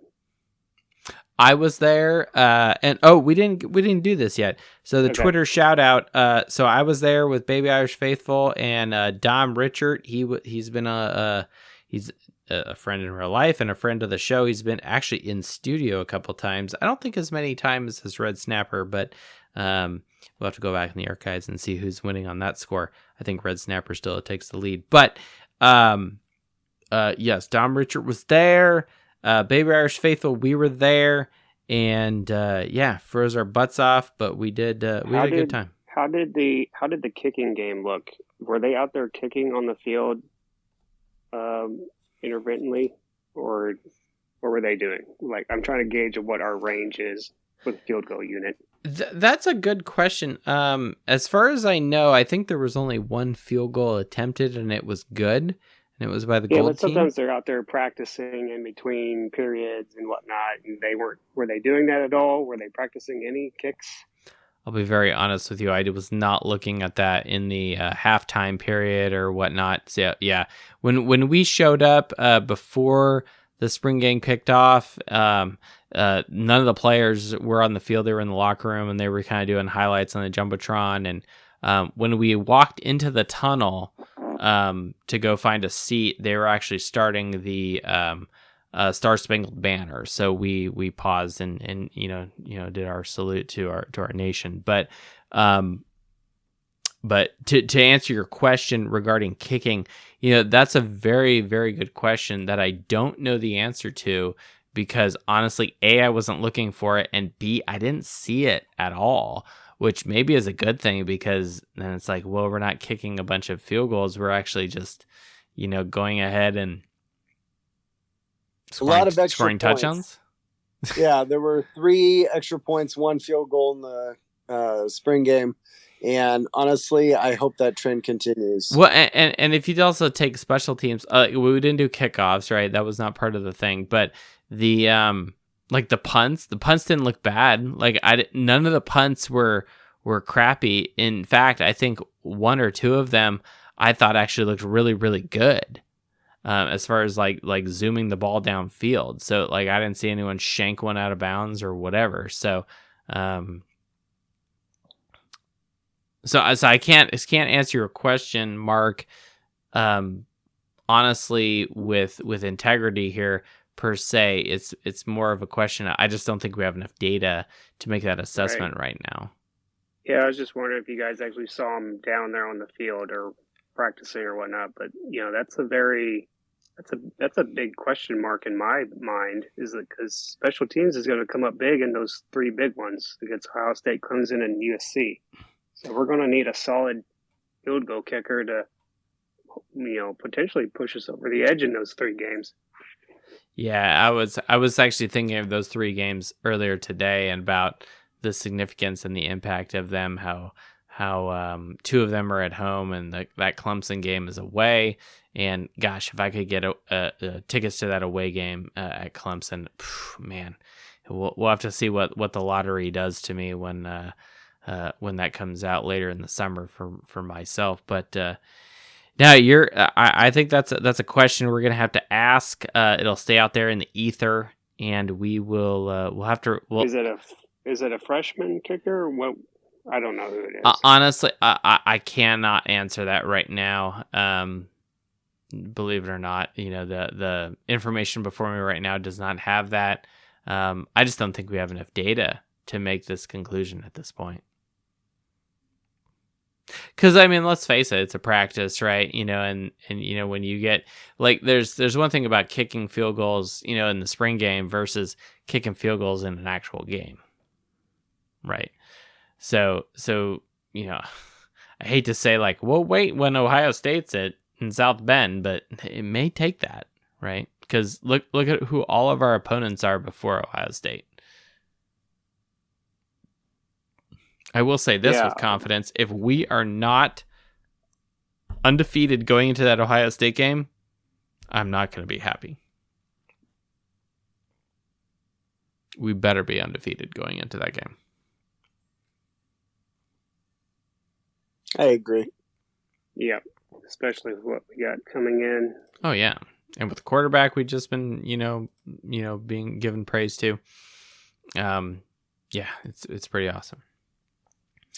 Well, Cincinnati fans, if we need to change gears here. So, I was talking smack on Twitter, if anyone saw, at @faithful_Irish, to some Cincinnati fans. Some of them are talking trash and running their mouths about the sparse stadium population during a a fucking snowstorm in South Bend in April. So of course it's not going to be very crowded. It wasn't snowing, but there was sleet coming down. It was awful. It was not a pleasant weather experience. You would not, sane people would not be outside. What does that say about Notre Dame fans? We're passionate. But yeah, so these jokers, I have to give some crap to Cincinnati. We stole your coach, your defensive coordinator. Your head coach, Luke Fickell, took a better job at Wisconsin. We took your quarterback coach, who's now our quarterback coach.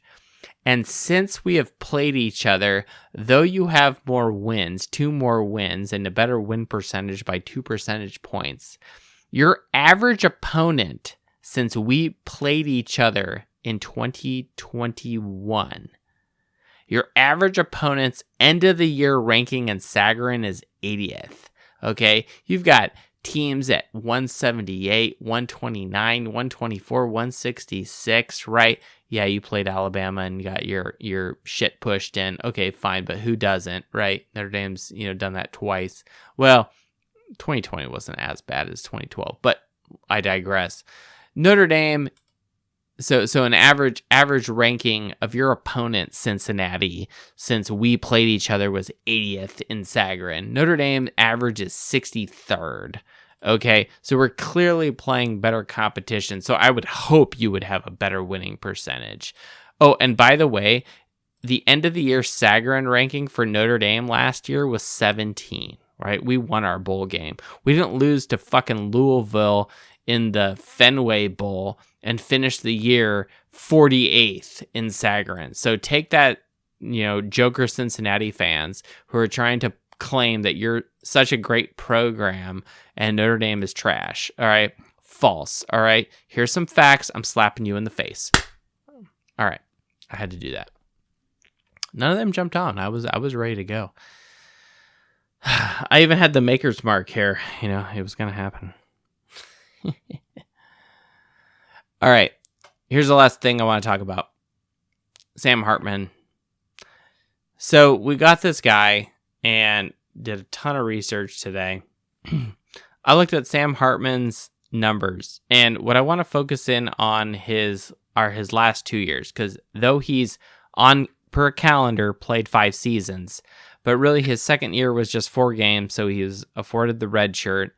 And then you got the 2020 COVID year, and then he gets an extra year, right? Hence why he's with us and not trying to go to the draft or whatever. 2021, 2022 are really good.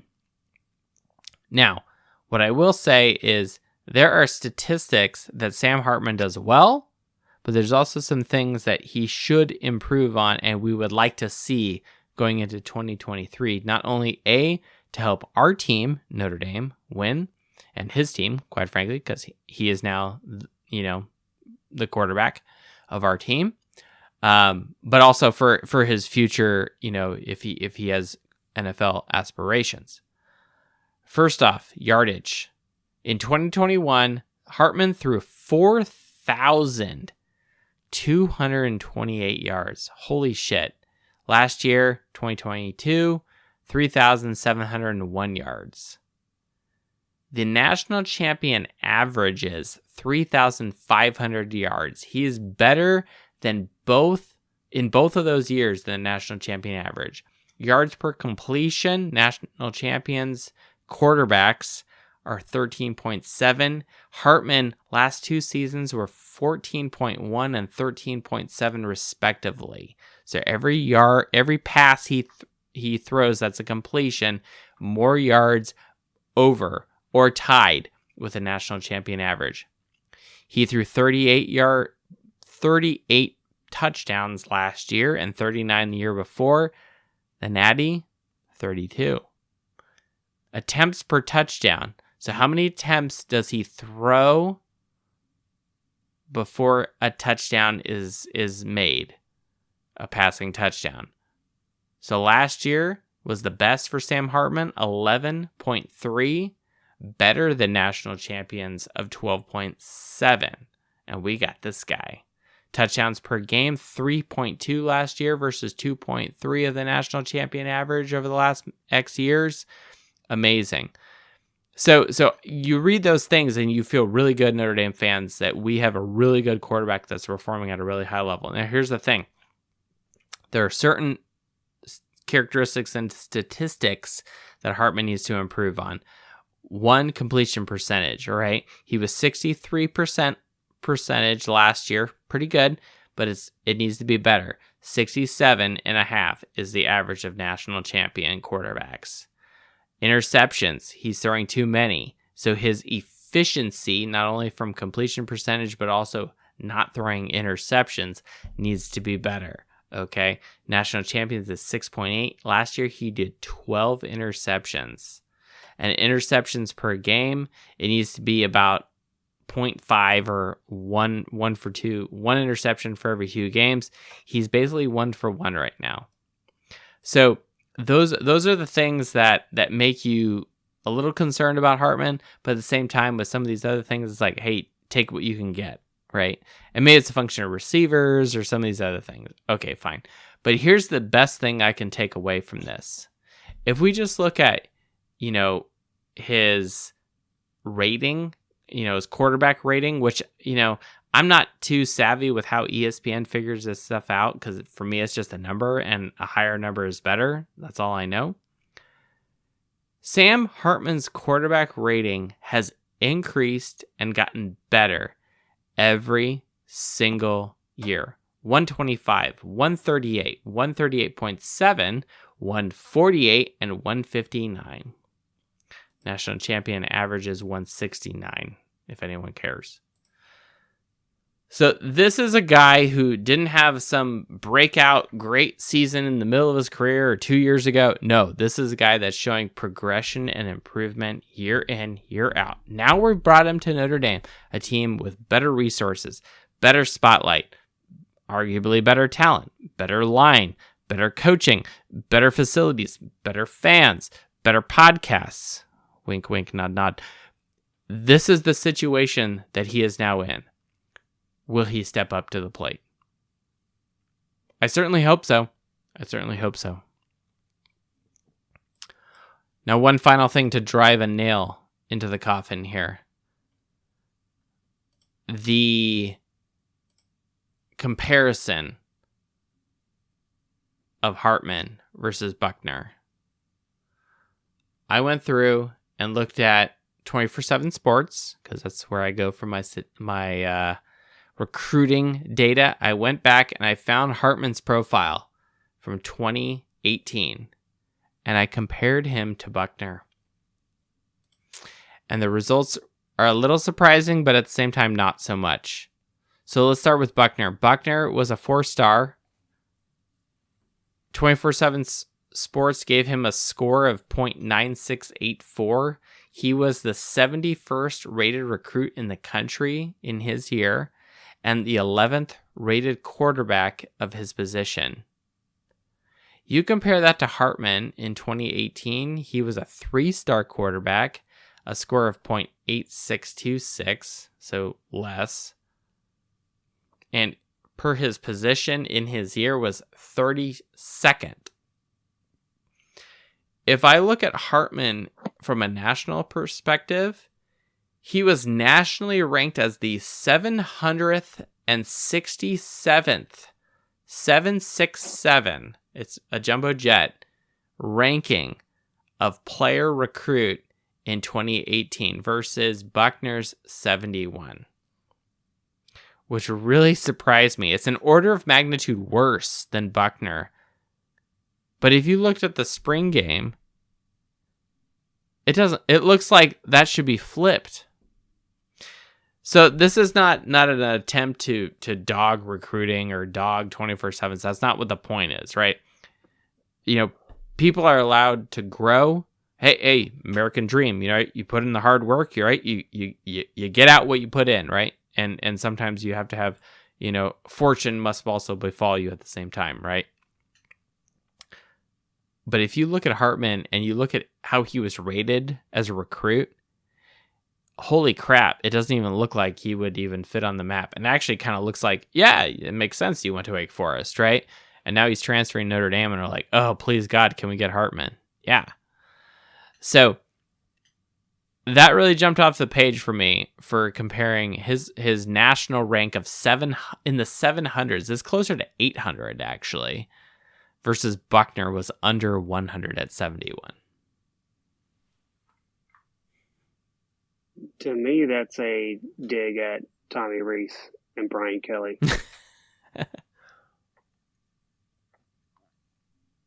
I mean, seriously, that's Tommy Reese developing Tyler Buchner and not progressing him. Well, I think it's both of them, right? Like, how many quarterbacks actually progressed and increased and improved under Kelly? I was excited for 2020. Yeah, like if you looked at Ian Book in 2020, it looked like he showed regression in his third year as a starter, basically. They all did. Yeah, and Kaiser 2016, similar situation, same song, different verse, right? Golson 2014, gosh, it was a fucking head case, right? And I feel bad for the guy, and I would absolutely love to have Everett Golson, Malik Zaire, any of these guys on the show, right? So I don't want to talk smack and show disrespect. Keep going back. Kelly started with Dane Christ at 5-star. Oh my gosh. And transferred out. Well, and if you on paper, he was really good, and he was a Weiss recruit, right? But yeah, I think the thing with Dane Chris is I don't think that was necessarily a Kelly problem. I think that was just like he just always looked like he was peeing down his leg and freaking out back there, right? And then you had Tommy come in, who was much more cool, calm, and collect, and just had the courage to basically tell Kelly, like, shut up, I got this. Like, and it would basically argue with him on the sideline. So, which is something I really appreciate about it, Coach Reese. And so I'm actually kind of curious of what's going to happen between, Reese and Saban at Alabama this year. I'll probably be, some sort of meme of Michael Jackson eating popcorn, right? Watching that situation unfoil.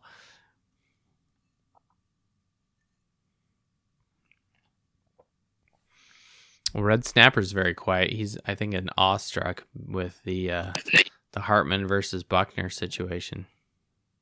No, I'm just enjoying listening. Those are interesting comparisons. I thought it was interesting about the 24/7 piece, but you can't. And I said this at the end of last season when we got Hartman. It's like, this dude puts up an insane number of yardage, an insane number of passing touchdowns, and in some respects was even better than Caleb Williams of USC in some of these categories. Go back to last season if you want to hear that information. Notre Dame fans, you are blessed to have Sam Hartman. Be very thankful, be very grateful. This is a good thing. Be humble with this information. But at the same time, it's like, don't be shy about it either. Like you don't have to be an asshole, but at the same time, like, yeah, this is really good stuff to have a quarterback like this who's putting up 38 touchdowns every, basically the last 2 years. And what's the second most important stat, Red Snapper? Passing touchdowns. It's passing touchdowns. Now, the 10-year average of the national champion, they throw up 41 passing touchdowns on average for the last 10 years. But with a better team, with arguably better talent, and going to the playoffs, and this is also a function of just your season being longer, right? So it'd be interesting if I kind of normalize these like per game, right? I don't do that, because then the spreadsheet is even bigger than what it currently is. Regardless, Notre Dame, feel good about this. Feel good about the spring game, right? We learned a lot. The spring game itself was kind of shitty with the weather. for those of us that were there. We had fun. The Twitter shout out does go to Biff_13, Brandon, and Irish JTL. Jason, our Viking who chugs Crown Royal normally. Brandon and Jason did stop by the tailgate. You know, I'd met Brandon before, and Jason finally met him in person. Really great meeting you guys. Good guys. Check them out on Twitter at Biff_13 and Irish JTL. They are the Twitter shout out of the night. Clearly, the toast of the night is to Sam Hartman. He clearly is welcome with open arms, and everyone in the Notre Dame family is welcome with open arms. You know, I don't care if you're the starting quarterback or if you're Marty Auer or if you're a walk-on. Anyone who is part of this program, or even the casual fan, anyone from, you know, Martin who came over from, you know, the Czech Republic, or if you're some local dude in South Bend, or, you know, some other person who we never met, but, you know, made the pilgrimage to South Bend because you love Notre Dame, whatever, right? Notre Dame fans is special, and there's so many avenues for people to be Notre Dame fans. But this spring game really, I think, provided some optimism for this season. Look, it's Marcus Freeman's second year. If we look at coaches, you know, this is really, you know, going down the road, but why not? It's late in the show and it's 11:30 at night. Look, the standard deviation for coaches who win their title is on average, you know, they win in their fourth year 3.9 with a standard deviation of 2.3. So the best for Coach Freeman is this year, you know, 1.5, two seasons in, winning a title.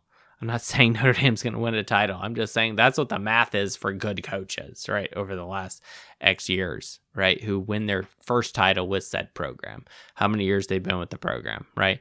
Now, Coach Freeman, that would be amazing because this is only his second year coaching college football as a head coach, right? So a lot of good things would have to happen. But one of those things could be transcendent quarterback play from Sam Hartman. You never know. You never know. We will find out. I'm very excited. I look at it as we've got all of the pieces moving in the right direction. You know, Jimmy brought it up earlier that, you know, to have 3-4 deep and people are transferring out. Now we just got to win. And once we get the win, then people are going to be 3-4 deep and not leave.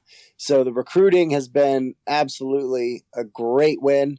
And until we actually win that championship, start getting to the bowl games, you know, and really start having that consistent, continuous, victorious season after season after season, then you're going to see that talent, that recruiting stick and stay. And that's the next level. And that's ultimately what I want to see in year 2 for Coach Freeman.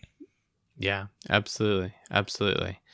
One thing I want to leave people with also is a level of progression. You know, we came, you know, to the peak of the mountain here talking about titles and what the numbers say for coaches who win their first title. I want to bring people back to Kirby Smart. Kirby Smart, yes, he just won titles back to back, right? 2021, 2022 at Georgia, but it took him a few years to get there, right? I believe 2017 was his first year as the head coach. No, 2016. Kirby Smart, prior to winning his first title in 2021, he won BCS games in the previous years, in the 2 previous years. And of course, obviously, you know, he had lost the, lost the championship game in 2020 to Alabama, right?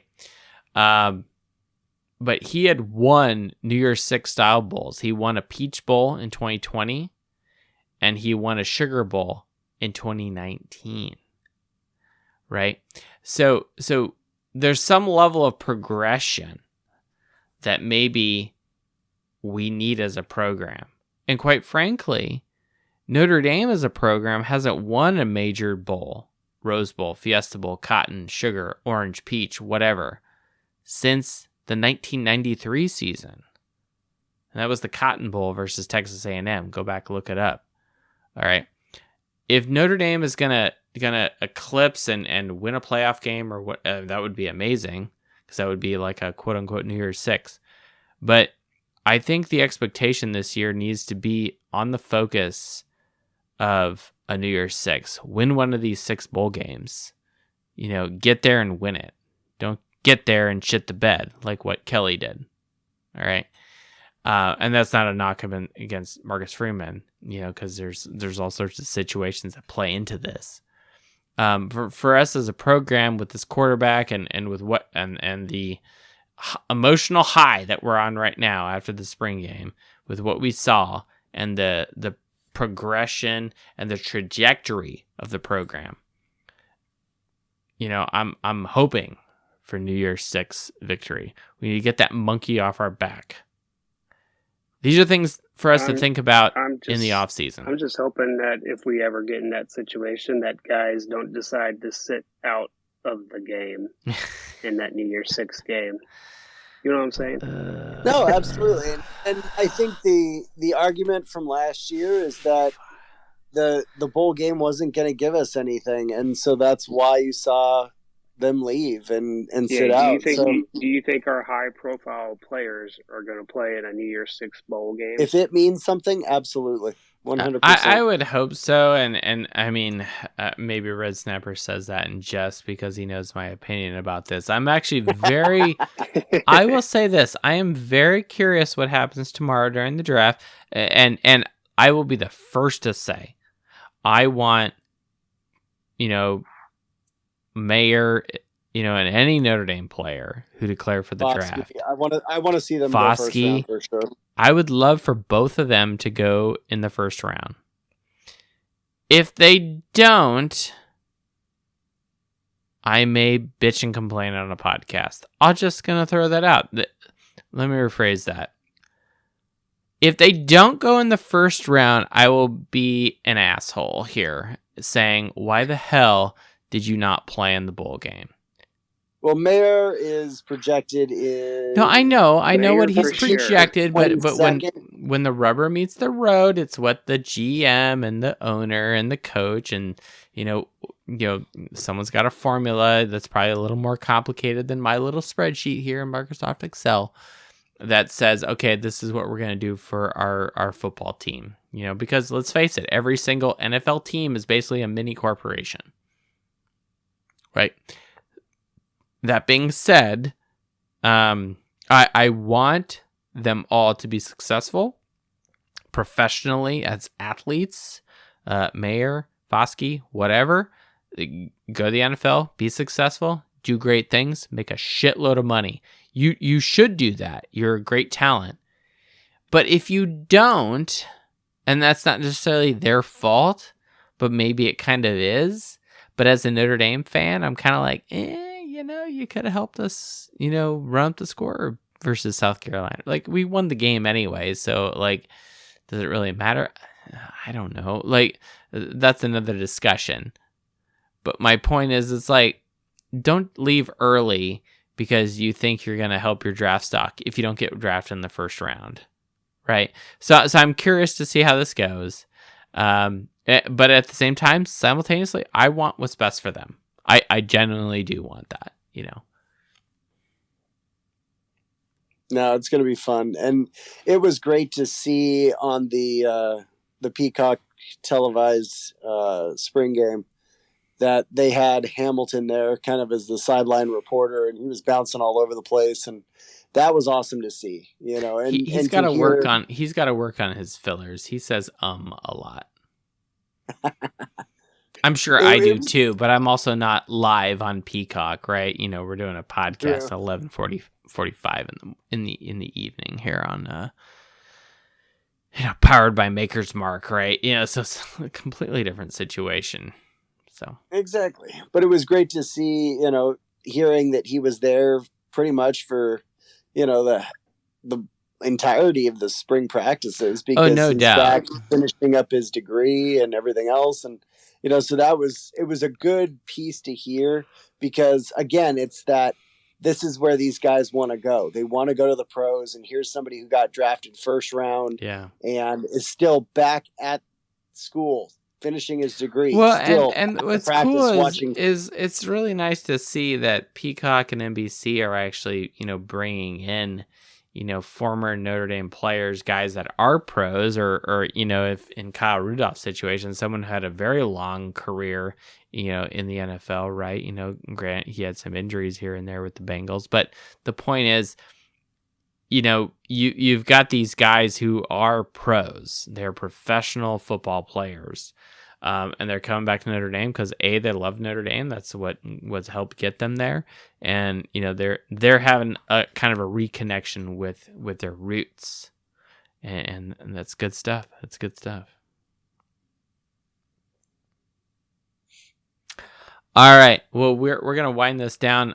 Red Snapper, any final thoughts on the spring game, about the crappy weather in northern Indiana, to the Buchner transfer, to the these other things about Hartman? I really enjoyed seeing the ball thrown 20 plus yards. I look forward to seeing that a lot, because part of what's going to ultimately turn this offense into a powerhouse is being able to stretch the field vertically.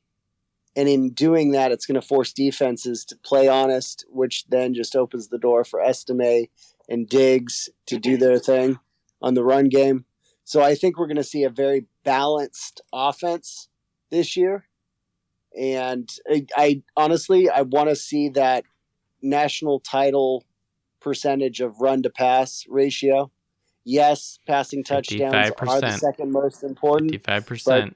You cannot forget RTDB, and you got to have that inside jab to go with that roundhouse. So now that we have between throw that roundhouse, and if you look at what we have, that's a proven, producer on the team the last year or two. It's Diggs and it's Estime in the backfield in the running backs, right? And you take those two gentlemen plus Hartman, holy shit, sign me up, man. Sign me up. Yeah. I'm so excited. I don't want to make Reggie, Bush, Lendell White, and, Matt Leinart, comparisons here. But, I mean, fuck, it's kind of hard to not.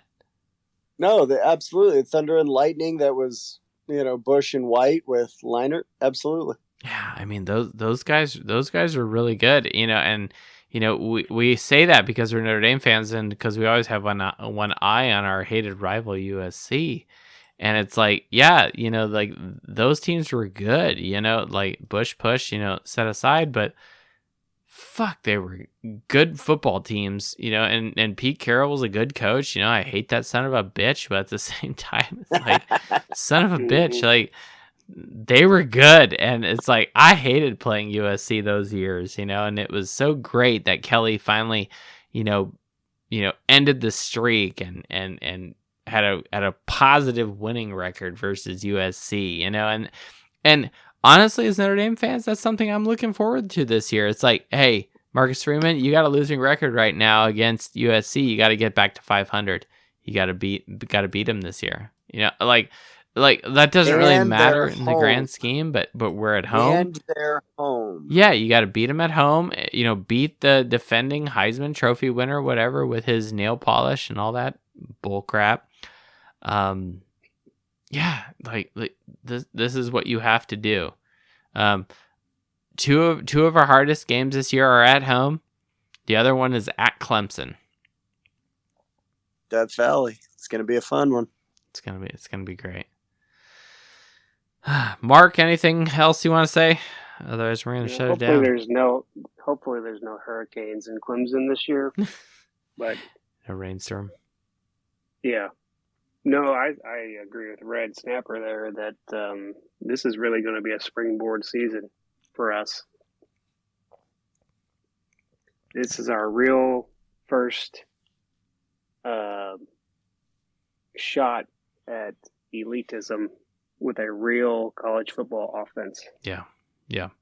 Transcendent quarterback play. I will say it again, and I will say it all season. Will we have transcendent quarterback play to take our program to the next level?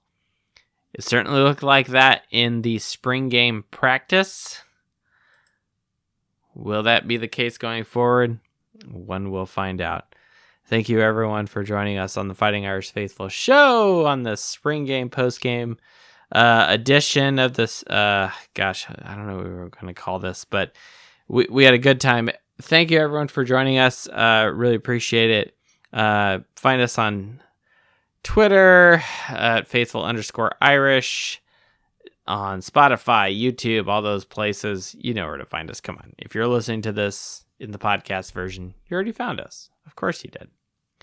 Thank you very much. Have a great summer. We will go dark for now. We will come back in August unless some crazy news happens, or if I feel like getting mouthy after the NFL draft, we will do another show. Probably not, but you never know.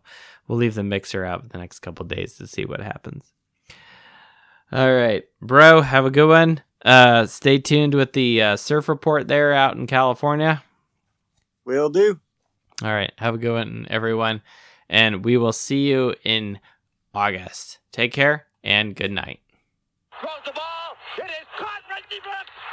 Reggie Brooks got it for a two-pointer. And Notre Dame is out in front 17-16. Lost the ball. The pass is batted down.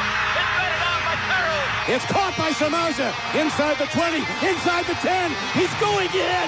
Notre Dame has scored. Dawson throws. Open receiver in the end zone. Touchdown. Notre Dame.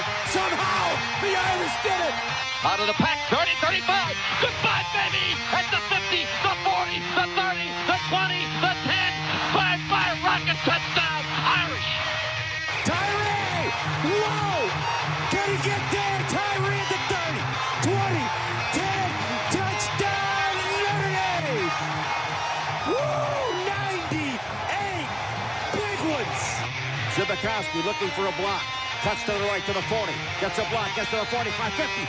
Up to the 45, 40, 30. One man to beat. 20, 15, 10. He's down to the 5. Touchdown, Irish.